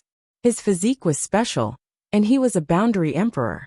Coupled with the extreme Yin grotto heaven and the extreme Yin water in his wine pot, not many boundary emperors of the same level would dare to fight him head-on. However, he had never thought that the power he relied on the most would bring trouble to himself. The wine pot exploded, and countless fragments flew everywhere. The Moon Tribe elder was the first to bear the brunt. He had no time to dodge at all. In an instant, countless fragments of the Netherworld ghost flame entered his body. The old man of the Moon Tribe groaned in pain. His face was pained. His body was riddled with holes, revealing countless bloody holes. Each bloody hole was burning with the Netherworld ghost flame. What was more terrifying was that these flames were burning his flesh. His body was drying up at a speed visible to the naked eye. The white bones inside were faintly visible. Even his boundary emperor grotto heaven had been burned dry. The Netherworld ghost flame spewed out from the cracks. From afar, it looked like a single green eye. The Moon Tribe elder could not suppress the Netherworld ghost flame at all. The fire burned even more fiercely. He could not hold on for long. "Young master, leave quickly." The old man of the Moon Tribe used the last of his strength to roar in the Netherworld ghost flame. On the other side, the young man was a little scared when he saw this scene. Ever since he was young, he had lived in a comfortable environment and was surrounded by many people. When had he ever encountered a situation like this? When had he ever encountered such danger? Moreover, the process of the two sides fighting was too fast. In just one clash, the purple-robed man spat out a flame, and the Moon Tribe elder was defeated. He did not have much time to react at all. Hearing the Moon Tribe elder's warning, the young man finally reacted. In a panic, he slapped his storage bag and took out a teleportation talisman. At this moment, the purple-robed man and Rakshasa passed through the raging fire. They were unharmed and walked toward him. They seemed to be moving slowly, but in the blink of an eye, they were already in front of him. A powerful and majestic intent enveloped him. In the next moment, the young man felt the pressure on him increase. His chest tightened and his mind trembled. The young man could not move. The teleportation talisman was in his hand, but he could not tear it apart. Why you can't kill me?" The young man's face was pale and his voice trembled as he said, My identity is something you can only look up to. You can't afford to offend me. Look up." Wu Dao's main body had an indifferent expression. He stretched out his hand and placed it on the top of the young man's head. Then he pressed down forcefully. Plop. The young man couldn't take it anymore. He knelt on the ground and his knees shattered. Ah! The young man let out a blood-curdling scream. A fine layer of sweat appeared on his forehead, and his body trembled slightly. The young man raised his head and glared at Wu Dao's main body. His eyes were filled with resentment as he said coldly, "Fine, this king will lay his cards on the table with you. Listen well, I am from the heavenly court. If you dare to harm my life, you will suffer the wrath of the heavenly court. You, your clansmen, and everyone related to you will die without a grave. Heavenly court? Wu Dao narrowed his eyes and pondered for a moment. Suddenly, he had a premonition that he might be close to the deepest secrets of the middle world. Given the young man's threat, there was no way Wu Dao's main body would let him live. With a cold expression, Wu Dao's main body grabbed the young man's head and trapped his essence spirit in his palm instantly. At the same time, he executed a soul-searching secret skill. Right then a sudden change happened. Suddenly, a scorching power burst forth from the young man's essence spirit and surged towards the palm of Wu Dao's main body. In fact, it even wanted to surge into his body through his palm. Wu Dao's main body felt a sharp pain in his palm. Wu Dao's main body frowned.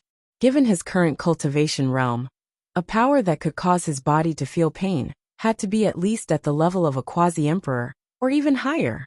Wu Dao's main body did not dare to be careless, and hurriedly channeled his blood qi. A gigantic furnace appeared around him. Both parties were in a stalemate for a moment, before the scorching power dissipated gradually. Wu Dao's main body opened his palm to take a look. There was a strange rune imprinted on his palm that was identical to the Yin-Yang Talisman Sutra and Hell of the Nine Springs. It was the word flame. Wu Dao's main body tried to circulate his blood qi, or form the Wu Dao purgatory, to erase the imprint on his palm, but to no avail. That method should have been left behind by the expert behind the young man. Wu Dao's main body was expressionless, and put the matter aside for the time being. The essence spirit of the young man had long turned into ashes and died, after being burned by the Wu Dao furnace just now. What a pity! Wu Dao's main body lamented internally. That young man definitely knew many secrets. Unfortunately, he did not succeed in soul-searching. Wu Dao's main body took out the essence spirits of the 3 celestial world cultivators that he had just captured, and executed a soul-searching technique on them. However, as soon as the soul-searching technique was released, the 3 essence spirits seemed to have been stimulated and exploded. Their essence spirits were destroyed. Wu Dao's main body was not surprised by this result.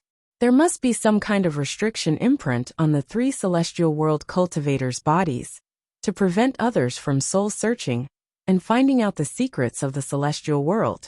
Even if he did not use the soul-searching technique, he would not be able to find anything useful from their mouths. Not far away, the Moon Tribe elder had been burned until only a skeleton was left. There was no flesh on his body at all. Even his essence spirit had been burned to ashes. On the other side, the Yashafir king who had just escaped had already killed the remaining 2 kings of the celestial worship world, tearing them into pieces. It was a tragic sight. At this point in the battle, more than a dozen celestial world cultivators, including 2 from the heavenly court, had died. Many Rakshasas looked at the bloody battlefield with their mouths agape and their faces full of shock. The 2 people that Yu Luosha had summoned with her sacrifice were so terrifying. One of them seemed to be an old acquaintance of Yu Luosha's. He had brought her with him. With just one hand, he had swept through everything. No one could defeat him. Even the boundary emperor who had come from the sky was burned to death by his flames. Wu Dao's main body waved his sleeves and gathered the grotto heaven fragments that he had just destroyed in front of him. At the same time, he opened his mouth and took in a deep breath. The grotto heaven fragments were swallowed by Wu Dao's main body like food. The Rakshas's kings were dumbfounded. He could do that. One had to know that each grotto heaven fragment contained the will and Dao of a king. If one wanted to refine the Dao of a grotto heaven fragment, they would have to digest and absorb it bit by bit. If they devoured the grotto heaven fragments like Wu Dao's main body, their physical body would have exploded long ago. Wu Dao's main body's expression was normal. His physical body was the origin martial grotto heaven. The grotto heaven fragments of a dozen kings were nothing to the origin martial grotto heaven. Of course, that was not all he gained from this battle. Wu Dao's main body waved his hand and collected the storage bags of the celestial world cultivators, the boundary emperor, and the young man. There were many treasures in the storage bags of the celestial world cultivators. However, Wu Dao's main body did not care about them. There were a few rare treasures in the storage bags of the Boundary Emperor and the young man, however. Thank you for the 10,000 book coins tip. Speaking of which, it's almost the new year. Can I make a small update openly? End of chapter. Chapter 2831. Master, it's all settled. The Yiksha King returned to the side of Wu Dao's true body and said excitedly. Although he was heavily injured in this battle, he was able to kill to his heart's content and was extremely happy. Master! Right then, Yu Luosha called out softly. Wu Dao's true body let go of her and waved it off. You've already regained your freedom in the lower realm. There's no need to address me as such. Yu Luosha's eyes dimmed, and she lowered her head slightly. Thereafter, she mustered her courage and said, I don't know how to address you either. It's just that you're more used to it, Master. Although my cultivation realm is slightly low, I can still do some miscellaneous tasks. Back when they first met in Pingyang Town, although she was defeated by Wu Dao's true body, their cultivation realms were not far apart. Although she chose to submit to Wu Dao's true body back then, it was only because of the situation that she was unwilling and indignant. But now, Wu Dao's true body was already standing at a height that she could only look up to. The difference between the two of them was too great. Even if she took the initiative to submit, this person before her might not agree. Thankfully, Wu Dao's true body did not say anything. That caused her to feel some anticipation. Naturally, Wu Dao's true body did not know about Yu Luosha's complicated feelings. He did not take it to heart. It was just a form of address, and he would let her be. Of course, in his opinion, Yu Luosha's cultivation realm was not low. It was already rare for her to be able to cultivate to this point after ascending. She should be around the same level as Yan Beichen, Demoness Ji and the others. Wu Dao's true body's gaze shifted and landed on the stone woman beside the altar. His eyes lit up as he murmured softly, 9 Netherworld Emperor? That stone statue was identical to the white-robed woman he encountered when he was undergoing the 10th level true martial heavenly tribulation. He found out from Demoness Ji that the white-robed woman he saw during the tribulation transcendence was the legendary 9 Netherworld Emperor. Why is the stone statue of the 9 Netherworld Emperor here? Wu Dao's true body asked. Yu Luosha explained. Goddess Pure Maiden is the ancestor of the Rakshasa race. Our clansmen pray for her every day. Wu Dao's main body suddenly thought of something and asked. 9 Abyss Emperor is a Rakshasa. Of course. Yu Luosha nodded and said. Legend has it that Goddess Su Nu led her clansmen out of the abyss of the ghost realm and came to the middle world. Under the leadership of Goddess Su Nu, the Rakshasa race rose to power and created the 9 Nether realm. In the end, they created a glorious era of the 9 Nether. After pausing for a while, Yu Luosha sighed softly and said, Unfortunately, Empress Su Nu defied the heavens and attacked the Tao. In the end, she was defeated and died. The 9 Nether world was destroyed, and her clansmen became sinful spirits for generations to come. They were imprisoned here. And this is the 9 Nether sinful grounds. In the mind of Wu Dao's main body, countless pieces of information and clues quickly converged, gradually clearing the fog. The question that had been lingering in his heart finally had an answer at this moment. When he first heard about the 9 Underworld's abyss, when he first entered the ghost realm, he had a thought.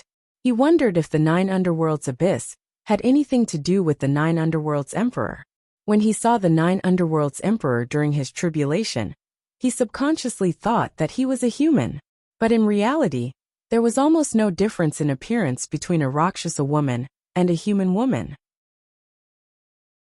Now, according to the legend that Yu Luosha mentioned, he was almost certain that the 9 Underworld's Emperor was born in the ghost realm. But he didn't know how the 9 Underworld's Emperor was related to the ghost realm's Brahma ghost mother. According to the Yiksha king, the Brahma ghost mother was the one who created the Yiksha and Rakshasa races. Then, the 9 Underworld's Emperor should be under the Brahma ghost mother. Goddess Su Nu? At this moment, the Yiksha king muttered softly, as if he had thought of something. Wu Dao's main body asked, You've heard of her? The Yiksha king pondered and said, In the history of the ghost realm, there was indeed a plain Rakshasa. She was the leader of the Rakshasa ghost realm's 10 Rakshasa maidens. Wu Dao's main body fell into deep thought. The 10 Rakshasa maidens were the 10 imperial emperors who ruled the Rakshasa ghost realm. He had met one of them in the 9 underworlds abyss. The plain Rakshasa was known as the leader of the 10 Rakshasa maidens. Needless to say, she was strong. However, Wu Dao's main body guessed that the plain Rakshasa in the ghost realm hadn't become a great emperor. The Skywolf once said that there was only one great emperor in an era. The ancient books passed down in the Middle World did indeed record that a great emperor could create a prosperous era. There was no record of 2 great emperors existing at the same time. Wu Dao's main body didn't know the reason, but he believed that it was true. However, when he entered Hell, he passed through the Netherworld, fell into the cycle of reincarnation, and entered the ghost realm. There he saw countless clues left behind by ancient eras. These clues showed that there was more than one great emperor in some of the ancient eras. In fact, the two didn't conflict. For example, during the Avicii era, other than the Avicii great emperor, the Lord of Hell was most likely a great emperor. According to the Yiksha king, the Lord of Hell at the same time, the Brahma ghost mother, was also a great emperor. And these great emperors were in independent realms and didn't interfere with each other. In other words, there could only be one great emperor in a middle world. And as an independent realm, Hell could only give birth to one great emperor. It was the same for the ghost realm in Hell. In some ancient eras, there might be several great emperors existing at the same time. But in reality, they didn't become great emperors in the same realm. For a middle world, there was only one great emperor in an era. However, outside of the middle world, like the Hell world, the ghost world, and the underworld, there were other great emperors. In the ghost realm, the Brahma ghost mother had already entered. If the Sunu Rakshasa wanted to become a great emperor, she could only leave and go to a middle world. This was the origin of the legend that you Rakshasa spoke of. Of course, there were other doubts. The 9 Abyss great emperor was already the lord of a middle world. What doubt did she want to go against? If the Brahma ghost mother was included, there were 2 great emperors in the ghost realm. When the 9 Abyss great emperor went against the heavens, what role did the Brahma ghost mother play? If the 2 great emperors joined forces, who in the upper world could defeat them?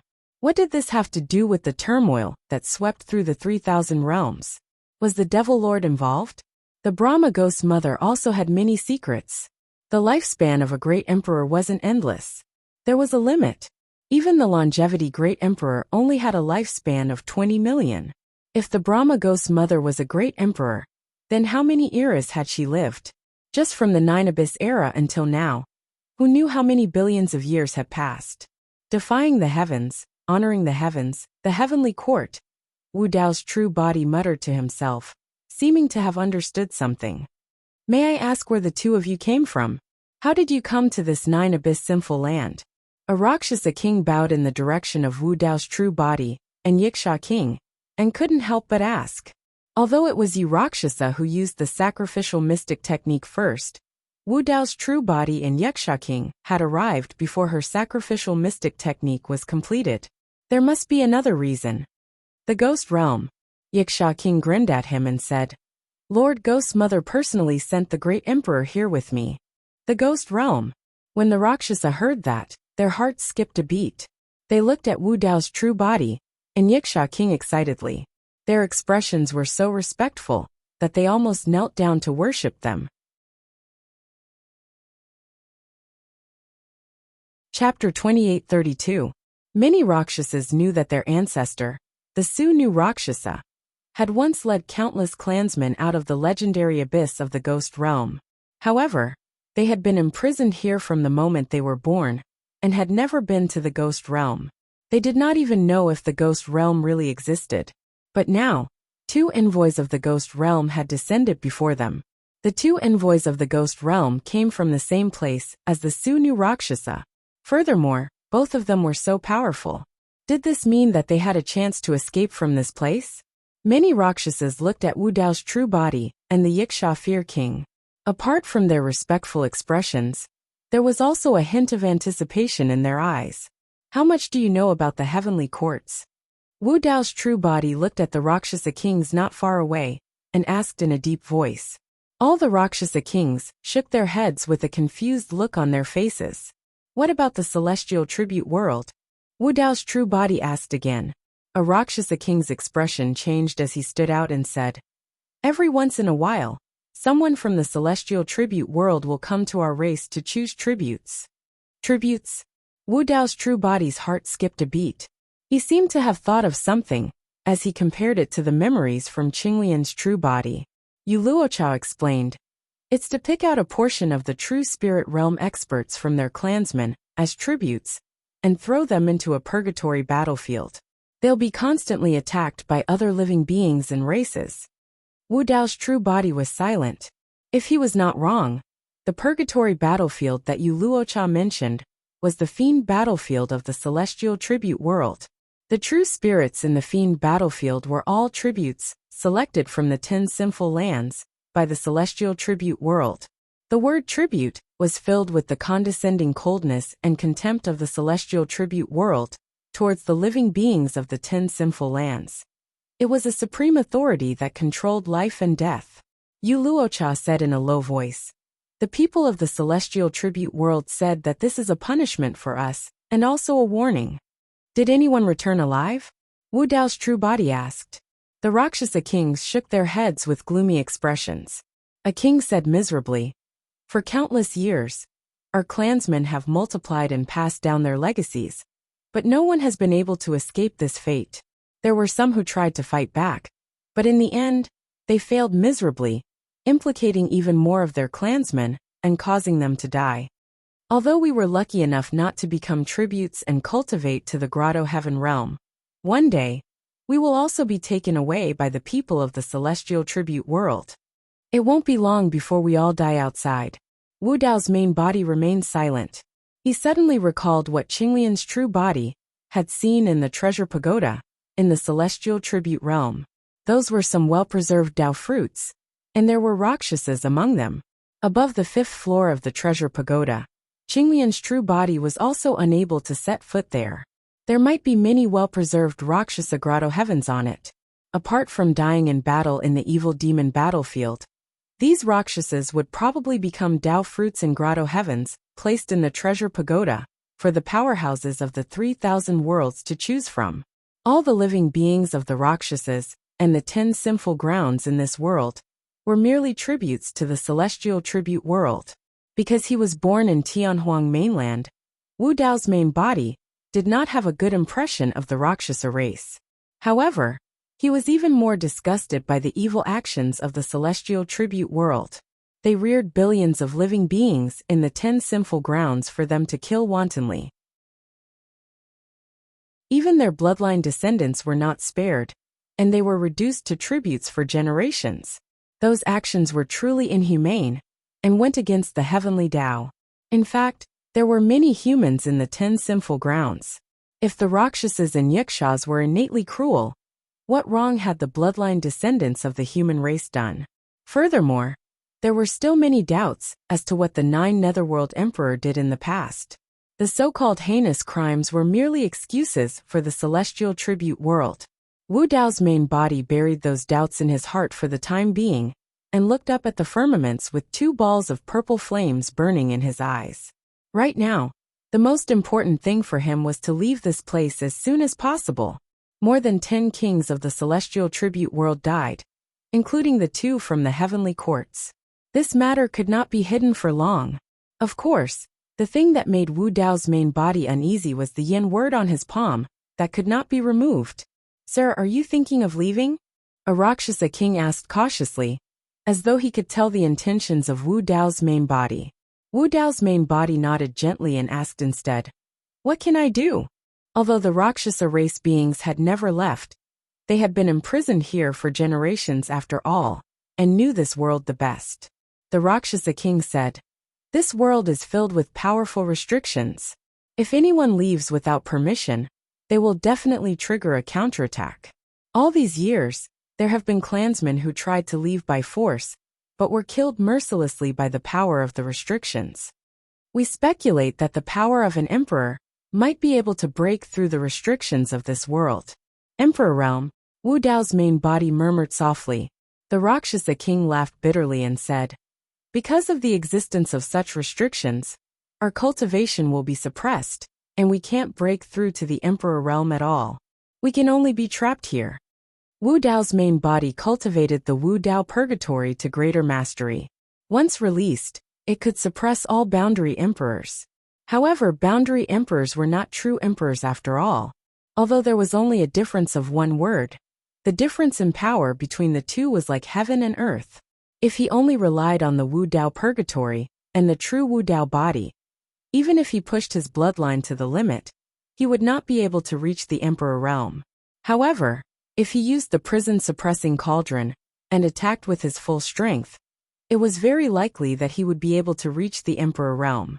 At that thought, Wu Dao's main body did not delay and directly soared into the sky. In a flash, he arrived at the end of the sky.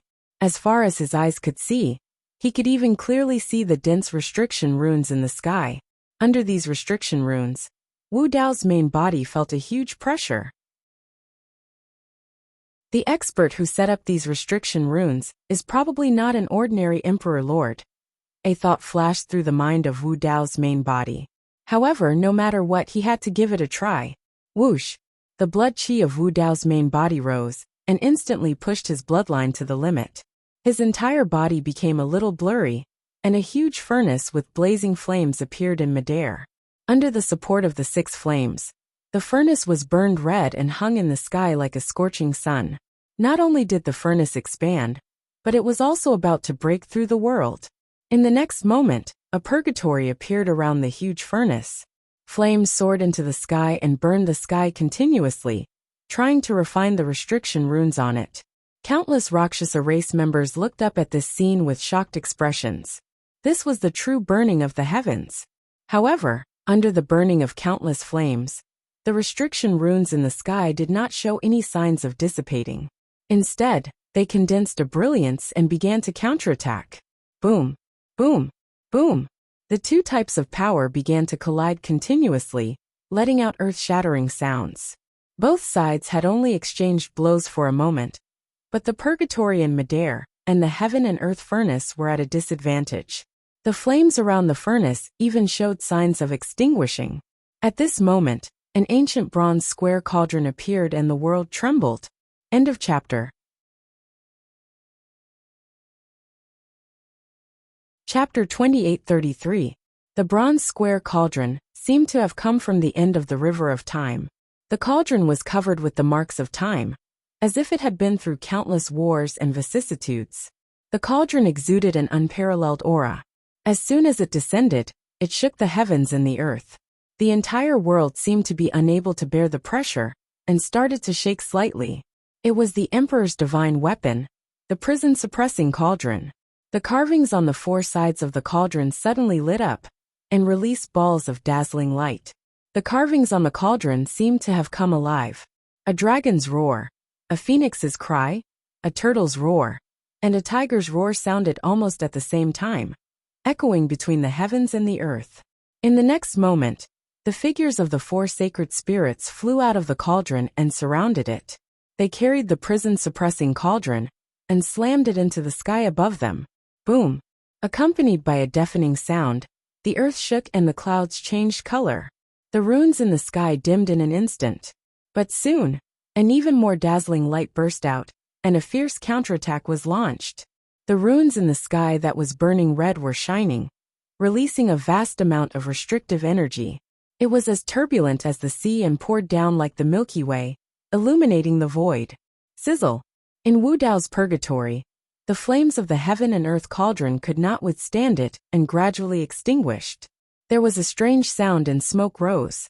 Wu Dao's original body also appeared again. The runes in the sky shone brightly, and the restrictive energy gathered together to form a huge beam of light. It fell from the sky and charged toward Wu Dao's original body. Wu Dao's original body's heaven-defying action had finally triggered a fierce counterattack from the heavens and the earth. The group of Rakshasa looked up at the sky and was shocked to see this. Every rune at the end of the sky seemed to have turned into a star. Tens of thousands of rays of starlight fell from the sky, It was a scene of the end of the world. Oh no! The messenger of the world of spirits has angered the heavens. I don't know what kind of disaster it will bring. We won't be wiped out, right? In the history of the ninth hell-sinned land, there were many powerful Rakshasa people who tried to challenge the heavens and break out of the cage. However, they all failed miserably.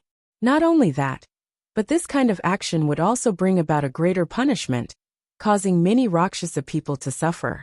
The Rakshasas below were in a mess, trying to hide in all directions. However, the sky covered the entire area. Every living being under the sky had countless places to hide. Even the Yiksha Dread King felt uneasy. The power that erupted from the sky had far exceeded what he could endure.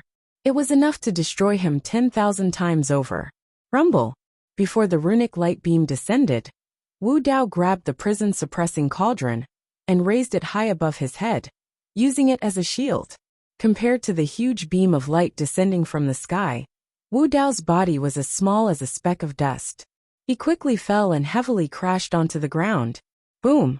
The ground trembled, and a huge crater was smashed open. Countless huge cracks spread in all directions. Wu Dao's true body lay inside, motionless and covered in wounds. The hell-suppressing cauldron was not far away, and the four saint spirits dimmed as they fell into a deep slumber. This person should be dead. Many Rakshasas turned pale as a thought flashed through their minds. Cough cough. At this moment, Wu Dao's main body struggled to stand up. He coughed twice and spat out a mouthful of blood. He's not dead. The Rakshasas widened their eyes in disbelief.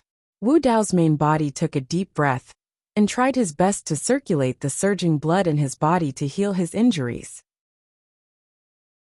In fact, if the prison-suppressing cauldron had not blocked most of the damage from the runic light beam, his body and soul would have been destroyed. The Rakshas's guess was right. In order to break the seal and break this heaven and earth cage, one's strength had to be at the Emperor Realm. Moreover, the strength of an ordinary Emperor Realm cultivator would not be able to break it. Wu Dao's main body activated his bloodline to the maximum and released Wu Dao's purgatory.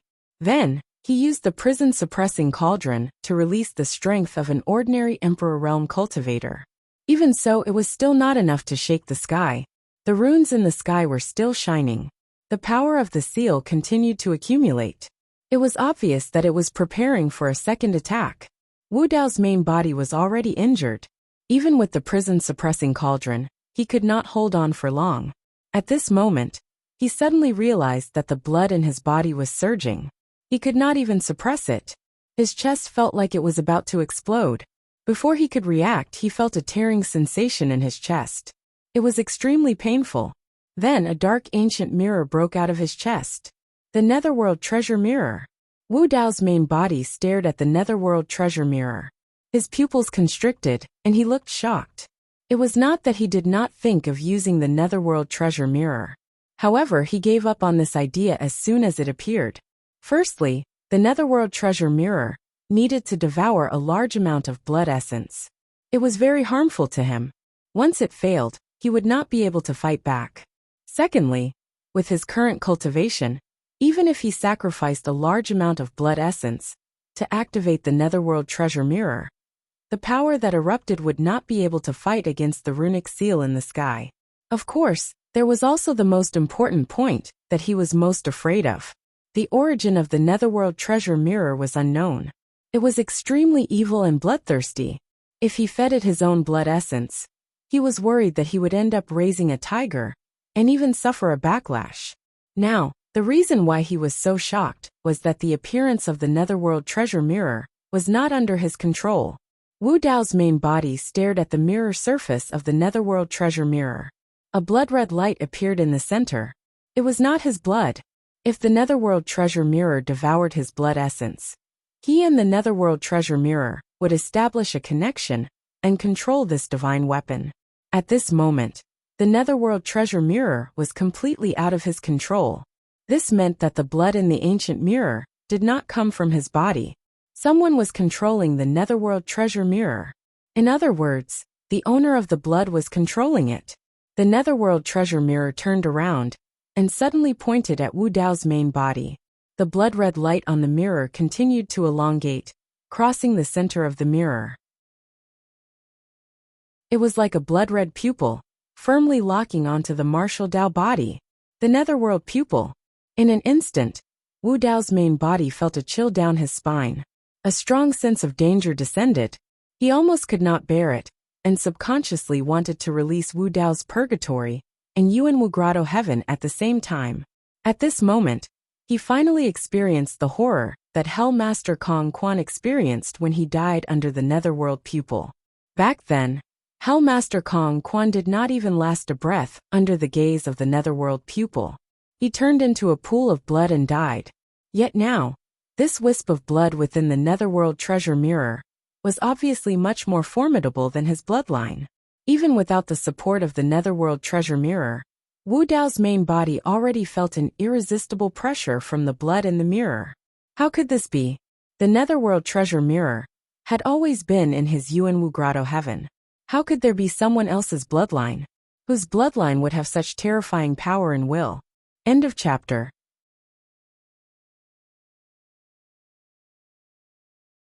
Chapter 2834. A thought flashed through the mind of Wu Dao's true body, as he vaguely thought of something. However, before he could react, the runes that shone in the firmaments had already converged into a resplendent seal ocean. Torrential waves surged like a tsunami, crashing down towards Wu Dao's true body. Rumble! Boom! The entire world could not bear the burden, and trembled continuously, while the ground quaked. Countless mountains and ancient trees on the ground collapsed, and were drowned by the torrential waves. Although the rune wave was aimed at Wu Dao's true body, the countless Rakshasa beneath were not spared as well. Many Rakshasas could only watch this scene with their eyes wide open. They had nowhere to run, and their faces were filled with despair. Right then, the netherworld mirror in front of Wu Dao's true body suddenly turned and aimed at the incoming rune wave. The netherworld treasure mirror floated in midair like a gloomy and terrifying eye, and the pupil of the eye was suffused with a strange bloody light. All of a sudden, a streak of blood light burst forth from the single eye and shot towards the incoming rune wave. Compared to the rune wave that covered the skies, the streak of blood light seemed extremely tiny. However, it was like a blood-colored saber that tore the rune wave into two. Countless runes collapsed and turned into nothingness before they could descend. The blood light that burst forth from the netherworld mirror was way too terrifying. Even after tearing through the rune wave, its power was not depleted as it slashed towards the boundless firmaments. Sizzle! It was as though a blood-colored saber had sliced through a stone slab and let out an ear-piercing sound. The blood light extended from above until the end of the firmaments, leaving behind a ghastly blood scar in the skies. Wherever the blood light passed, countless runes were destroyed and their light dimmed. As time passed by, the blood light on the netherworld mirror gradually faded before vanishing. The power of the blood light was depleted as well. This attack exhausted the power of the bloodline in the netherworld mirror. Losing its support, the netherworld mirror fell to the ground once more and turned into an ancient gray mirror. Wu Dao's true body waved his sleeves and retracted the netherworld mirror. In just a short while, he had already understood many things. If his guess was correct, the bloodline in the netherworld treasure mirror should have come from the Brahma Ghost's mother. Back when Ghost Mother Brahma had awakened in the 9 Serenities abyss in the ghost world, she had taken the netherworld mirror out of him and sent it back into his body. At that time, Wu Dao's main body didn't think too much about it. Now that he thought about it, the Brahma Ghost's mother must have left a wisp of her bloodline in the underworld mirror. The Brahma Ghost's mother's goal was to use him to break the shackles of the 9 Serenities' sinful land. It wasn't an accident that he was sent to the 9 underworld sin grounds. Only by using the blood of a great emperor to activate the netherworld treasure mirror would he be able to break through the restrictions of this world. Ka. At this moment, a cracking sound came from the sky. Wu Dao's main body looked up. Cracks began to appear around the bloody scar in the sky, and they quickly spread in all directions. Soon they covered the entire sky. The entire world was about to collapse. Countless Rakshasas below looked at this scene. Some were excited, some were happy, some were confused, and some were uneasy. They had been imprisoned here for generations. Now that they saw the cage of heaven and earth shatter, they were about to regain their freedom. Naturally, they were excited, but at the same time, Many Rakshasas had been freed, but they didn't know where to go. Their future was uncertain. The Nine Serenities' sinful land's destruction would definitely alarm the celestial tribute world.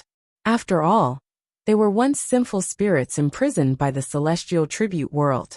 Now that they had offended the celestial tribute world, where would they find a place to stay? The celestial tribute world would hunt them down everywhere. Their people in this world were full of unknowns about the 3,000 worlds. Even if they escaped from the Nine Serenities' sinful land, how far could they go? Your Excellency, please save us and give us a direction. The Rakshasas' kings finally looked at Wu Dao's main body and knelt down. After all, the Nine Serenities' sinful land was broken by the messenger of the ghost realm. The fate of the Rakshasas in this sinful land could only be entrusted to him.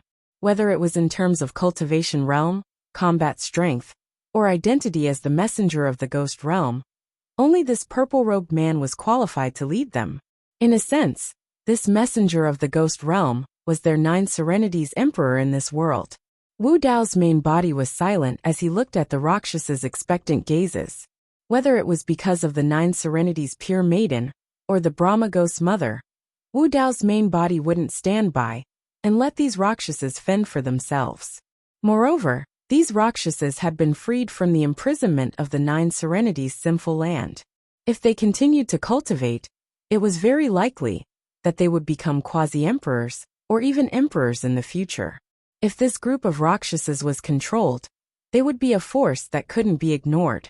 However, it wasn't easy to settle this group of Rakshasas and get rid of the celestial tribute world's pursuit.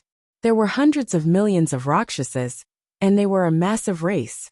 How could they find a realm to settle them down in such a short period of time, without being discovered? If Heaven Baron sect took in this group of Rakshasas, they would probably be annihilated the next day. Wu Dao's main body's gaze inadvertently swept past the stone statue of the Nine Serenities' pure maiden. Suddenly, his heart skipped a beat, and he thought of a place to go. Rumble! Boom! Right then heaven and earth could no longer hold on. A loud boom came from the skies, and the firmament shattered into countless pieces that fell. The Nine Serenities' sinful land had completely collapsed. Wu Dao's main body took out an ancient-looking immortal boat from the storage bag of the young man from before. It was the size of a palm, but was extremely exquisite, and had 9 floors.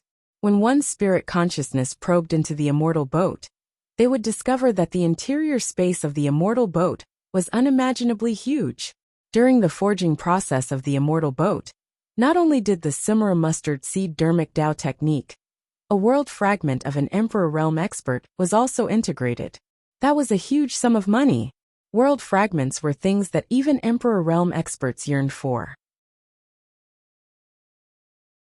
The fact that a world fragment was integrated into an immortal boat was proof of how luxurious it was. It was precisely because of this that such a rare flying treasure was created.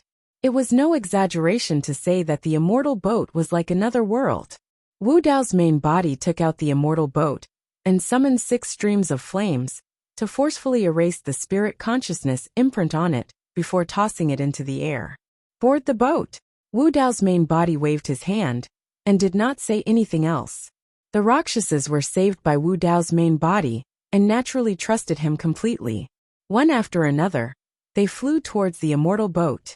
At the same time, the martial soul of Wu Dao's main body established a connection with the immortal boat. Wu Dao's main body seemed to have discovered something, and his mind moved. Every room on the ferry boat suddenly released a strong suction force. It was like a bottomless pit, dragging the surrounding Rakshasas. That dermic Dao technique was also the magical part of the immortal boat. Not only was it a flying treasure, but it also had the ability to swallow and store things. It could even be used for battle. Under the control of Wu Dao's main body's spirit consciousness, hundreds of millions of Rakshasas turned into light spots and surged into the immortal boat like carps crossing the river.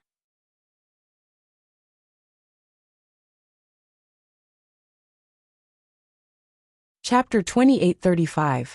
Under the control of Wu Dao's true body. The immortal boat soon accommodated all the Rakshasa race in the 9 underworlds sin ground. Then, Wu Dao's true body quickly handed the immortal boat to the Yiksha king of fear and said, "Take this immortal boat, and go to the Heaven Realm's demon domain that I mentioned to you before to look for the Heaven Baron sect." As he spoke, Wu Dao's true body took out a map of the 3,000 worlds and a message talisman with his divine sense imprint, and handed them to the Yiksha king of fear. Wu Dao's true body kept the Yiksha king of fear by his side and gave him the word fear, so that he could protect the Heaven Baron sect in his place for a period of time in the future. "Master, where are you going?" The Yiksha king of fear could not help but ask after hearing the hidden meaning. "I have other matters to attend to," Wu Dao's true body said indifferently without further explanation. His original plan was to head to the Grand Wilderness. Moreover, the word flame imprint on his palm was still there, and his whereabouts could be exposed at any time. They could only protect the lives of the Yiksha king of fear and the Rakshasa race in the 9 underworlds sin ground if they acted separately. "Master, do you need me to follow you?" Yu Luocha asked softly as she looked at Wu Dao's true body. Wu Dao's true body shook his head slightly. Yu Luocha was disappointed, but soon she heard Wu Dao's true body say, "Go to the Heaven Baron sect with the Yiksha king of fear. You have more important matters to attend to." Wu Dao's true body said with his divine sense, "Now that the Rakshasa race in the 9 underworlds sin ground has been freed, someone needs to lead them temporarily. I'm not around, so I can only leave this to you." Firstly, Yu Luocha was a Rakshasa race member, and was also born in the 9 underworlds sin ground. She understood the Rakshasa race relatively well, and they would not be too resistant to her. Secondly, Yu Luocha was the only one he trusted among the hundreds of millions of Rakshasa race members.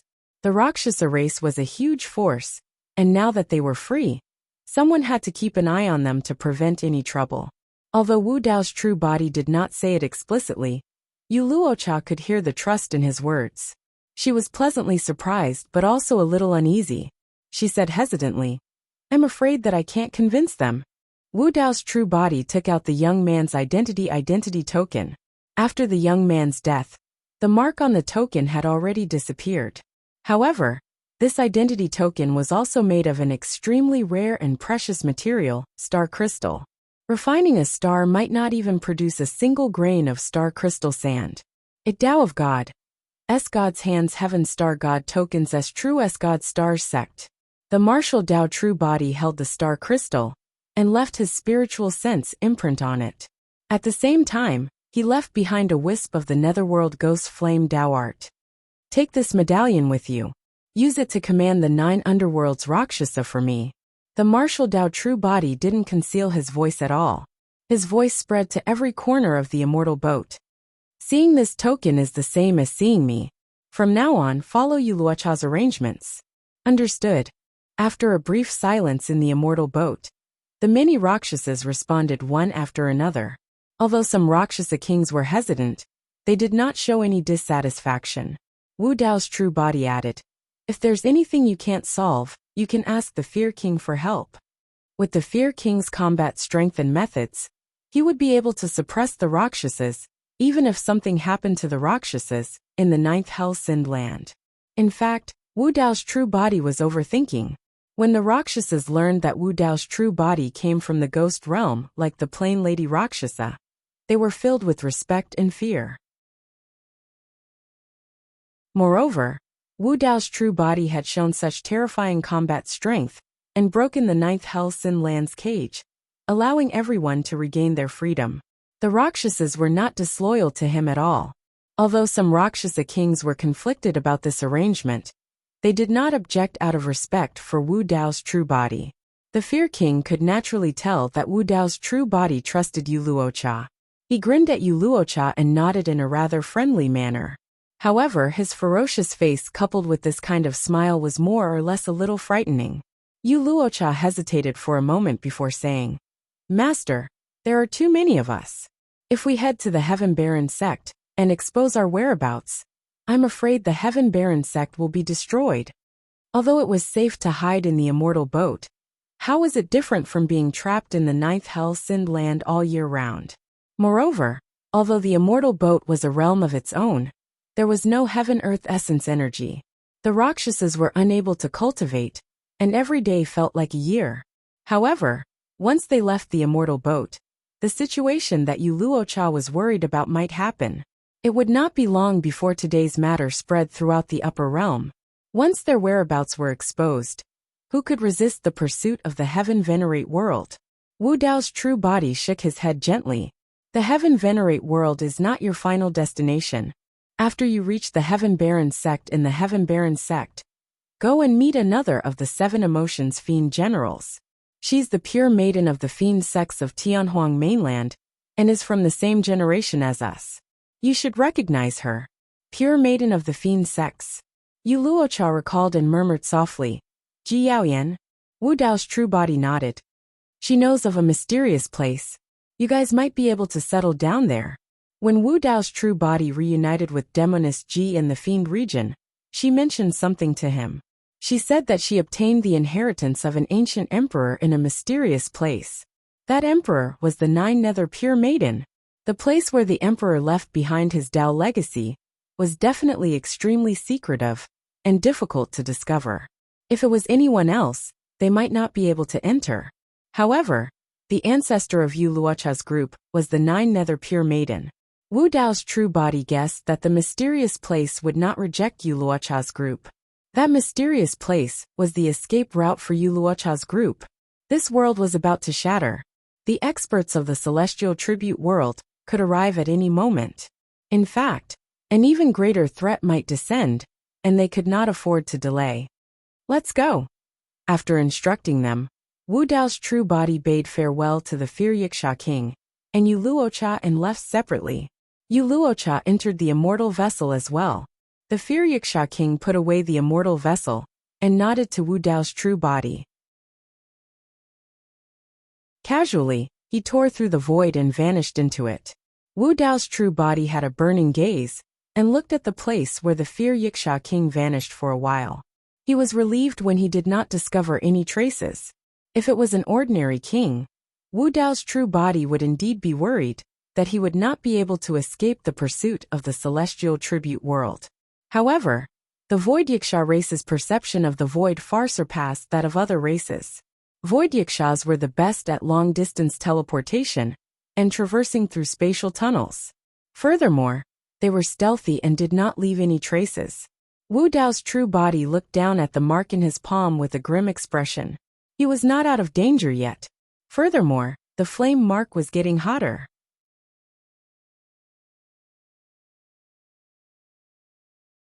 Chapter 2836. Behind this yin symbol, there might be the even more mysterious heavenly court. The pursuit of the heavenly court would be even more troublesome and dangerous than the pursuit of the celestial world. Wu Dao's main body didn't dare to be careless. He tore through the void and entered the spatial tunnel, preparing to hide in the Avicii hell and observe the situation. Wu Dao's main body continued to travel through the spatial tunnel. This place was too far away from the celestial world. Even if he tore through the void and traveled through the spatial tunnel, Wu Dao's main body would still need a few days. Half a day later, Wu Dao's main body, who was traveling through the spatial tunnel, suddenly paused. His spiritual perception alerted him, and a sense of impending doom surged into his heart. Without much time to think, Wu Dao's main body brought out the prison-suppressing cauldron and placed it above his head. Boom! Just as he finished this action, the spatial tunnel exploded with a huge tremor. Immediately after, a huge hand broke through the layers of stars and descended from the sky, cutting off his path of retreat and knocking him out of the spatial tunnel. The power of this palm was too strong. If not for the prison-suppressing cauldron blocking in front of him, which neutralized most of the killing intent, Wu Dao's main body would have been destroyed in body and soul with no corpse left. Even so, Wu Dao's main body was beaten until he coughed out blood, his face pale. "Atharch expert, you dare to escape after killing someone from the heavenly court?" An incomparably majestic and murderous voice reverberated in the starry sky. It was indeed someone from the heavenly court. The heavenly court's pursuit had arrived, not giving Wu Dao's main body a chance to return to the Avicii hell at all. Before Wu Dao's main body had time to think, the huge hand had already slammed down a second time, carrying with it a monstrous pressure that caused countless stars to explode and the starry sky to tremble. Whoosh! Wu Dao's main body took a deep breath, and the blood in his body surged. He pushed his bloodline to the extreme, and his entire body turned into a red-hot heaven and earth furnace, almost bursting through the entire starry sky. 6 flames burned fiercely, like 6 fire dragons, circling above the heaven and earth furnace, incinerating the heavens and boiling the seas. At the same time, Wu Dao's main body released Wu Dao's purgatory. Wu Dao's bloodline phenomenon and domain erupted at the same time. Carrying the suppressing hell cauldron, Wu Dao's true body rose into the air. In the starry sky above the firmament, a figure appeared faintly, its entire body burning with scorching red flames. This celestial emperor's face was shrouded in flames, making it hard to see his face clearly. One could only see 2 torch-like gazes shooting out from his eyes, landing on Wu Dao's original body. Firefly's light. The celestial quartz emperor sneered.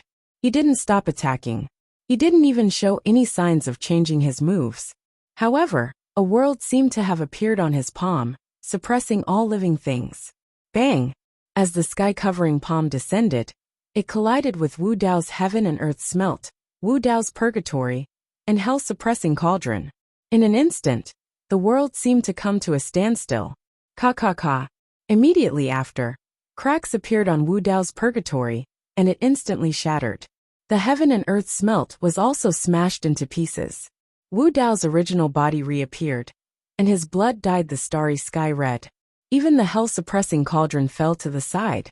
The 4 holy spirits on the cauldron were suppressed to the point that they couldn't awaken and dimmed. Wu Dao's original body panted heavily. This palm strike had almost ended his life. This celestial quartz emperor was probably a top expert among celestial emperors. Wu Dao's original body held the soul lamp in his left hand and the netherworld mirror in his right. These were the 2 most powerful treasures he had. However, the soul lamp was extremely harmful to the essence soul. Since the other party had the protection of his physical body, the soul lamp was almost unable to threaten him. As for the netherworld mirror, the bloodline left behind by the Brahma ghost mother had been exhausted when they broke through the 9 underworld's sinful land. At this moment, even if he devoured the bloodline of Wu Dao's original body and released the netherworld eye, he probably wouldn't be able to threaten this celestial quartz emperor. Since stepping into the martial domain realm, this was the first time Wu Dao's original body had suffered such a serious injury. The difference between the 2 sides was too great. Even Wu Dao's original body couldn't make up for it with the help of 3 peerless treasures. At this moment, a snow-white pheasant appeared in Wu Dao's line of sight. It had a long tail and was lying in the distant starry sky. The appearance of this white pheasant was extremely strange. Standing in the distance, it was incompatible with the surrounding starry sky. Wu Dao's original body had never sensed when this white pheasant appeared, or where it came from. It was as if it had suddenly appeared there. There were no aura fluctuations on this white pheasant's body. It didn't seem to have any cultivation, and was just an ordinary white pheasant. However, the severely injured Wu Dao's original body did not notice that the celestial quartz emperor seemed to have thought of something when he saw this white pheasant, and his expression changed drastically. Wu Dao's original body was already on the verge of death. However, for some reason, he couldn't control himself and wanted to look at the white pheasant subconsciously. The white pheasant was snow white, and only its eyes were pitch black. The eyes of Wu Dao's original body met the eyes of the white pheasant. The white pheasant's pitch-black eyes swiveled. Boom! The mind of Wu Dao's original body suddenly went blank, and he lost consciousness. At the same time, Sword Realm Burial Sword Peak. Su Zimo, who was in seclusion, suddenly opened his eyes and shot up. His eyes flickered and his expression was solemn. He naturally sensed what Wu Dao's original body experienced just now. However, he had lost contact with Wu Dao's original body just now. No matter how he tried to call out, he could not sense the existence of Wu Dao's original body. It was as though Wu Dao's true body had disappeared into thin air from this world. Su Zimo was deep in thought. He had experienced this feeling once, and was not unfamiliar with it. Back then, When Wu Dao's original body fell from the Avicii hell into hell, the connection between the two true bodies was completely severed. What happened just now was exactly the same. How could this be? Could it be that Wu Dao's original body left the upper realm again and headed to a parallel world similar to hell? However, why were there no signs at all? The last time he fell into hell, it was because the tomb keeper pushed him into a dry well. What happened just now? Su Zimo did not dare to act rashly. He was only a Kongming perfected immortal at the moment.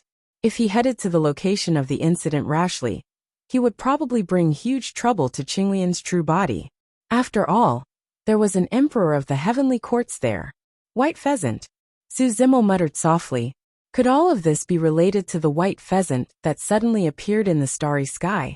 Su Zimo immediately set off and headed to the main hall of the 10,000 Swords Palace, where the ancient books were stored. He wanted to find some clues. A day later, he finally saw a description of the white pheasant in an ancient book that recorded the All-Heaven era. Meeting a white pheasant on the road is an ominous sign. There was only this simple sentence, and there was no other explanation. Su Zimo asked the emperors of the 10,000 Swords Palace about encountering a white pheasant on the road, but did not get an answer.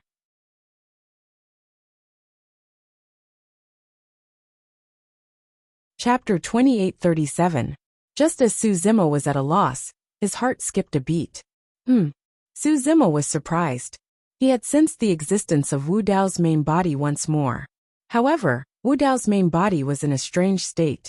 He seemed to be in a daze and had yet to wake up. Su Zimo tried to call out to Wu Dao's main body several times before he slowly woke up. In the endless starry sky, Wu Dao's main body stood motionless. Although he had regained consciousness and sensed the existence of Qinglian's main body, his expression was still a little blank under the Emo Luo mask, as if he was trying hard to recall something. Just now, he was chased by an emperor of the heavenly courts and saw a white pheasant. For some reason, he seemed to have entered an unfamiliar world. Wu Dao's main body tried hard to recall everything he had experienced in that world. For some reason, he could not recall most of the situations in that experience, no matter how hard he tried. He could only vaguely recall some fragments intermittently. It was a terrifying world that he had never seen before. In that world, black and white were inverted. The people living there could not tell right from wrong, were apathetic, and were cold and heartless. Wu Dao's main body lost all his strength in that world and became immortal once more. There seemed to be an invisible power there that prevented anyone from cultivating. It was the same for him. That place was filled with lies. Every person who spoke the truth would face immense danger and endure countless attacks, curses, and bites before they were drowned in the vast crowd. That place was filled with cruelty and violence. Every kind person lived carefully, as if they were walking on thin ice. If they accidentally showed their kindness, they would be surrounded and attacked by villains. That place was filled with darkness and ugliness. There was no warmth or beauty. There was no justice, and evil ran amok there. He saw people in trouble and tried to help, but he was dragged into the abyss instead. He saw a group of weak people bound by chains, kneeling on the ground, and being whipped and enslaved. He wanted to step forward and undo their shackles. Unexpectedly, as soon as he stepped forward, those people's originally apathetic faces suddenly turned ferocious, and their eyes glowed red. Their seemingly weak bodies suddenly erupted with immense strength as they pressed him to the ground and broke his knees. They shouted angrily, "We're all kneeling, why are you standing?" Wu Dao's main body did not fit in here. He struggled to survive in this world, running into walls everywhere and covered in wounds, but he never gave up. He vaguely remembered that he had saved a homeless little girl named Wuxia, who had been wandering around the world. In that world, he had saved many people, but she was the only one who did not harm him in the end. He and the little girl depended on each other for survival. They seemed to have lived together for a very, very long time, until he finally grew old. He could not cultivate, and had a lifespan of 100 years. In his memory, when his hair was white, and he had one foot in the grave, that little girl seemed to still be by his side. He didn't know if there was something wrong with his memory, or if there was some other reason. In his mind, the little girl had never grown up. Or rather, she had never changed. She was still the same as when they first met. She was thin and skinny, wearing a worn-out shirt that was washed white. In his 100 years of life, he had done many things that did not fit in with that world, even though he had paid a huge price. But when he grew old, he was magnanimous and had a clear conscience. Every time he saved someone, the girl would watch silently from the side. She did not help, nor did she stop him. She was completely uninvolved. The two of them would occasionally have some conversations. One day, Wuxia said, "If someone is in trouble, isn't it good to just stand by and watch?" Wu Dao's main body was silent for a long time before he said, "If I stand by and watch, when I'm in trouble, don't expect anyone to help me. I'm saving people, but I'm also saving myself." Wuxia clapped her hands and laughed. This is a very simple principle, but unfortunately they don't understand. Another day, Wuxia suddenly asked, "Do you think they are people? If they are, why do they have no humanity?" Wu Dao's main body was silent. Wuxia continued, "When they see others in trouble, they will either laugh or hit them when they are down, or they will choose to remain silent. Why don't they understand that one day, they will also have to bear this pain? They will always have a fluke mentality, thinking that they can escape. But karma, the cycle of heaven, who can escape?" Wuxia said to herself at the side. After an unknown period of time, Wuxia suddenly said hatefully, "They are a group of beasts." In the boundless starry sky, Wu Dao's main body suddenly felt a headache, his body swaying slightly. He took a deep breath, stopped thinking, and gradually calmed down. He found out from Qinglian's main body that only a day had passed since he entered that world. And in that world he had spent 100 years, lived a lifetime. This difference in time made him feel a little lost. The 100 years of life in that world was like a bizarre and absurd dream that seemed both real and illusory. Wu Dao's main body looked around. His position had not changed. It was as if he had never left this place. However, the Heavenly Court's Emperor, who was chasing after him, had disappeared. Wu Dao's main body thought carefully. In that world, he seemed to have seen the figure of the Heavenly Court's Emperor in a crowd. However, the Heavenly Court's Emperor was the same as him, a mortal. As for the rest, Wu Dao's main body could no longer remember. Nothing around him had changed. Wu Dao's main body clenched his fists slightly and murmured, "Could it really be just a dream?" At this moment, he suddenly felt as if there was something strange in his palm. Only when he clenched his fist did he realize it. Wu Dao's main body looked down.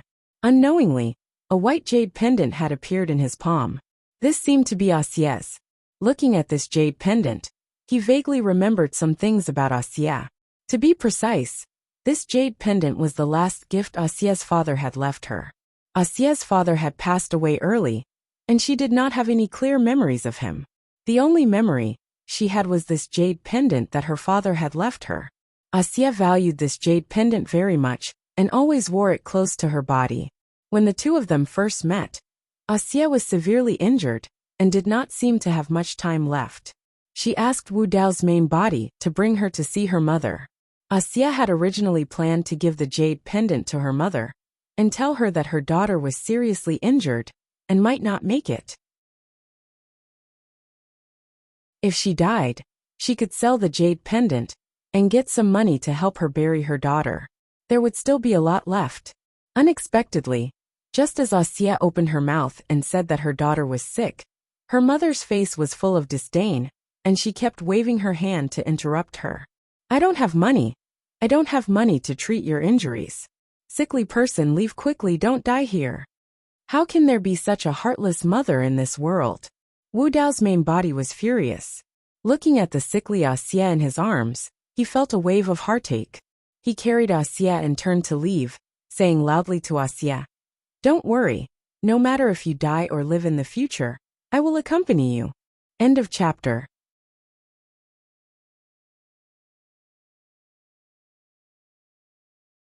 Chapter 2838. Wu Dao's original body did not remember when Wuxia gave him this jade pendant. But if not for this jade pendant, he would really think that he had just had a ridiculous dream. Wu Dao's original body had no clue about this matter. He observed this white jade pendant repeatedly for a long time, but he could not see anything special about it. It seemed to be an ordinary jade pendant. Wu Dao's original body pondered for a long time, but still put the white jade pendant away. Only at this moment did he suddenly realize that the yin character brand that was originally on his palm had already vanished. Even the injuries in his body had long been healed. Wu Dao's original body carefully felt his body, but there was nothing wrong with it. The Heavenly Court's emperor who was chasing him had disappeared, and he did not know whether he was dead or alive. It was too strange. It was as if he had just had a dream. After experiencing 100 years of life, all the dangers and hidden dangers had disappeared. This experience was too bizarre. There were many strange and illogical things that he could not understand. In the boundless and deep starry sky, the vast Milky Way flowed quietly under his feet. The surroundings were empty and quiet. Wu Dao's original body took a deep breath and temporarily put this unforgettable experience aside. He stepped on the waves and quickly disappeared. The shattering of the 9 underworld's sinful land, one of the 10 great sinful lands, was like a huge rock falling into a lake. In the originally turbulent 3,000 worlds, huge waves were stirred up again. Behind the 10 great sinful lands was the most mysterious force in the upper world, the celestial tribute world. Since ancient times, several eras had passed. Countless worlds and races were drowned in the long river of time. Only the celestial tribute world stood tall. And now the 9 underworld's sinful land was broken. What did it mean? This meant that the celestial tribute world, a colossus, had encountered a direct challenge in this life. Moreover, this challenge came so suddenly and so fiercely. It directly shattered one of the 10 great sinful lands and released hundreds of millions of Rakshasa sinful spirits. Have you heard? One of the 10 great sinful lands has been shattered. It's said that hundreds of millions of Rakshasa sinful spirits escaped, as if they disappeared into thin air.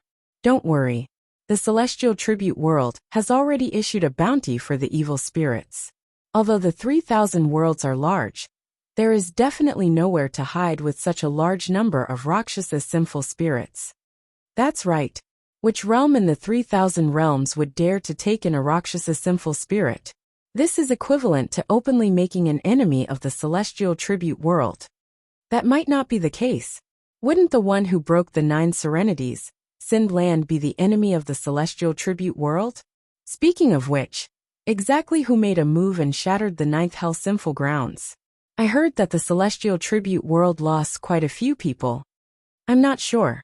I reckon that person has already been destroyed by the celestial tribute realm.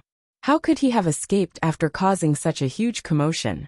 It can't be that there's really a great change in the world, and a calamity is coming, right? This matter spread further and further through the 3,000 realms, continuously fermenting.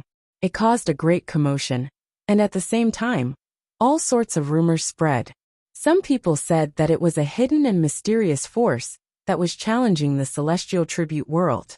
There were also some who said that the sinful spirit lineage had risen from the ashes. There were also people who said that it might be the return of the Devil Lord, Sword World, buried Sword Peak. In the Peak Master's cave abode, a black-haired, green-robed cultivator sat cross-legged on the bed with a jade-green sword on his knees. He was resting with his eyes closed. Su Zimo had naturally heard of the rumors in the outside world. However, apart from the Rakshasa race in the 9th hell sinful grounds, no one else knew what happened. Nobody knew about the existence of Wu Dao's main body. Su Zimo did not take those rumors to heart. To him, there were more important things.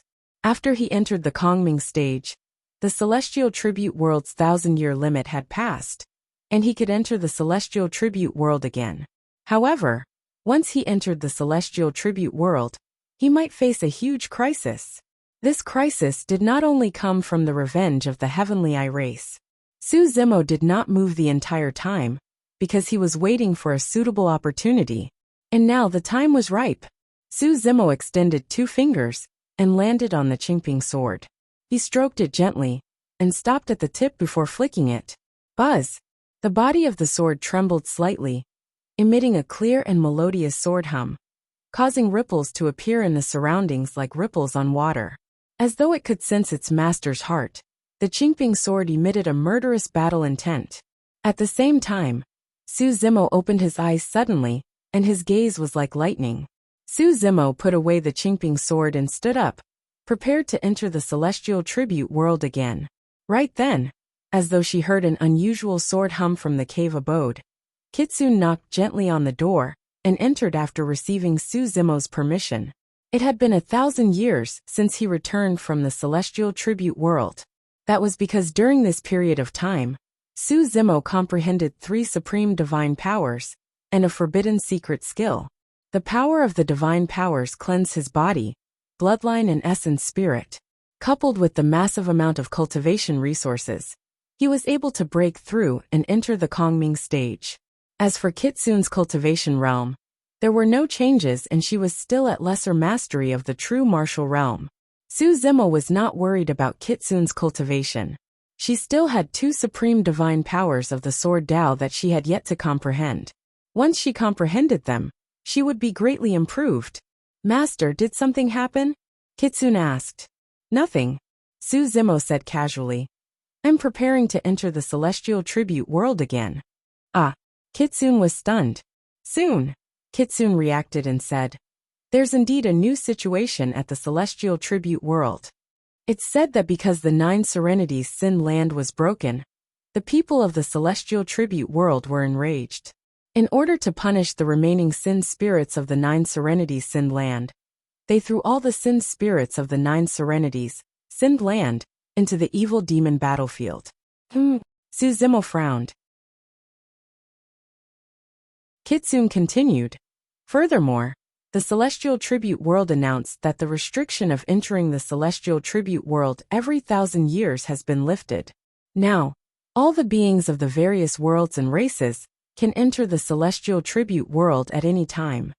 Su Zimo guessed the Celestial Tribute World's intentions. Once the restriction was lifted, the top true martial experts of the 3,000 worlds could flood into the Celestial Tribute World in a short time. At that time, an incomparably bloody feast of slaughter would unfold in the evil demon battlefield. It would be a hunt for the sin spirits of the 3,000 worlds. This was the Celestial Tribute World's punishment for the 9 Serenities' Sin land. Alright. Su Zimo's expression was normal. It would be a pity to miss such a rare event. The Celestial Tribute World's situation would not affect him. He was determined to go to the Celestial Tribute World for 2 reasons. First, he wanted to obtain some battle merits and exchange them for more precious treasures in the treasure tower to aid his cultivation. Killing sin spirits was not the only way to obtain battle merits. Second, and also the most important reason for this trip, it was to get rid of the hidden danger. If he didn't show himself and remained hidden in the sword world, this danger would never be exposed. Instead, it would become a huge problem for him.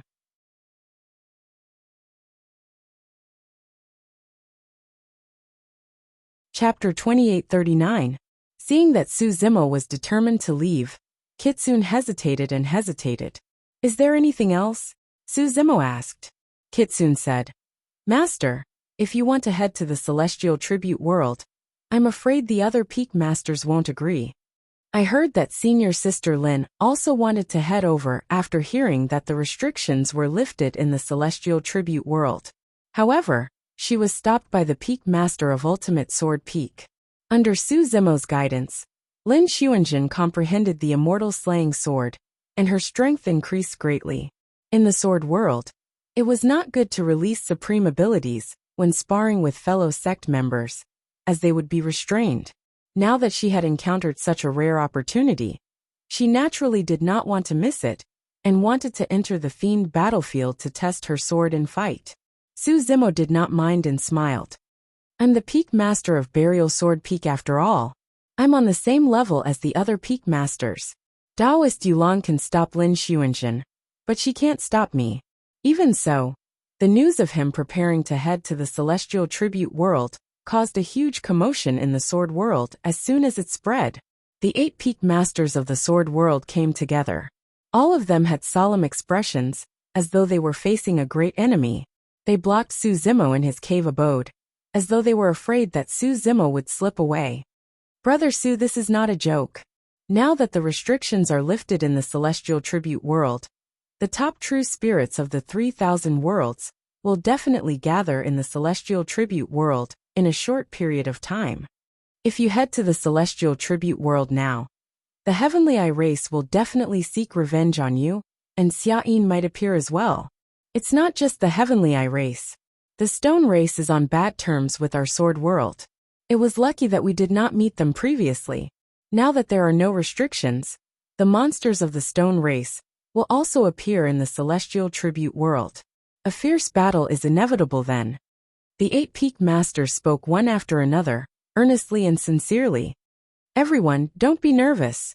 Su Zimo chuckled and spread his hands. A battle is inevitable. Let's fight then. It's hard to say who will win and who will lose. His words were, of course, a humble way of speaking. When he was in the celestial being stage, he could kill 10 true spirits of the Heavenly Eye clan, including a supreme true spirit. Now that he had stepped into the Kongming stage, Su Zimo was able to control as many as 5 kinds of supernatural powers. The so-called geniuses of the true spirit realm were nothing in his eyes. Seeing Su Zimo speak so casually, the 8 peak masters became even more worried. Brother Su, if you reach the 4th layer of the true self realm, the Dongxi stage, then I won't stop you. Now that you're at the Kongming stage, I'm afraid you won't stand a chance against Xiaoyin. Xiaoyin was born with the yin-yang eyes, and he has learned 2 supreme skills. One of them is the 6 paths reincarnation. Do not underestimate him. Moreover, with so many peak true spirit realm experts gathered in the demonic battlefield, there are too many variables. Anything can happen in the demonic battlefield. That's right, the true spirit realm experts of the 3,000 worlds have gathered. There are too many things that cannot be controlled. In the evil demon battlefield, there might be a huge chaotic battle. At the end of the day, the 8 peak masters still didn't agree with Su Zimo going to the celestial tribute world. Lu Yun, the sword slayer peak master, said in a low voice, "The current period is too sensitive. Such a big thing just happened in the celestial tribute world. Who knows what else will happen? If the faction that broke the Hadal Sin grounds suddenly appears and erupts in a huge battle with the celestial tribute world, we will definitely be involved." That won't happen, Su Zimo murmured softly. The 8 peak masters were all doing this out of good intentions, so Su Zimo could only patiently explain. Fellow Taoists, you can rest assured. With my methods, even if I can't defeat an expert of the same level, I can still protect myself. There are some treasures in the treasure pagoda that can aid my cultivation. With the help of these treasures, I can step into the Dongxi stage as quickly as possible. Seeing that Su Zimo had made up his mind, the 8 peak masters looked at each other and discussed a bit. Just now Lu Yun said, "If Brother Su insists on going, we naturally can't stop you. However, we must report this matter to the 3 great emperors of the sword world and ask them to make a decision." Su Zimo was a bit exasperated. "There's no need to mobilize so many people, is there?" Lu Yun said, "Brother Su, just now you say that you can protect yourself against opponents of the same level, but we're not just worried about your peers." "Oh." Su Zimo raised an eyebrow slightly. In the upper world, especially between great worlds, battles between peers were tacitly agreed not to interfere. Life and death depended on one's own ability. If one side bullied the weak, it would easily lead to a huge battle between the 2 sides, and the situation would spiral out of control. Yulan said, "You killed Xiang Meng and the others in the celestial bestowment world. With the vengeful nature of the Celestial Eye clan, they won't let the matter rest. If Xiaoyin really can't do anything to you in the fiend battlefield, it's not impossible for the Celestial Eye clan's kings to kill you." Chan Sword Peak Master said, "Once immortal kings fight, the shockwaves will be too great to control. It'll be difficult for us to protect you in the chaos." Su Zimo suddenly said, "If that really happens, don't worry about me, fellow Taoists. What are you saying, Brother Su?" Lu Yun interrupted with a frown. "Although there are 9 great sword peaks in the sword world, sword cultivators of the same sect are like family. How can we not care about each other?" Seeing how agitated the governor was, Su Zimo couldn't say anything else. He could only head to the Myriad Swords Palace with the 8 Peak Masters and ask the 3 great emperors of the sword world to make a decision. The 3 great emperors were old and had white hair. Su Zimo had seen one of them before. It was the old man with the iron crown. As for the other 2, one was fat and one was skinny. They looked at Su Zimo with a hint of approval and kindness in their eyes. The fat old man and the skinny old man exchanged glances with each other after hearing the 8 Peak Masters talk about this matter. Both of them remained silent. They'd lived for too long. If the 8 Peak Masters could think of the dangers, so could the 2 of them. The old man with the iron crown arched an eyebrow and slowly rose to his feet, exuding a fierce sword aura. What, is our sword world afraid of the Celestial clan? If we sword cultivators cower in fear in the face of powerful enemies, what's the point of cultivating the sword Tao? The fat and thin old men nodded in agreement. The old man waved a hand and sent a message talisman imprinted with countless sword scars to the young man. Take this communication talisman. If something unexpected really happens that none of you can deal with, then tear it apart, and I'll know. The old man sneered. I'd like to see who dares break the balance and kill a peak master of the sword world as an immortal king. Hearing this, the 8 peak leaders were finally relieved and their faces were filled with joy.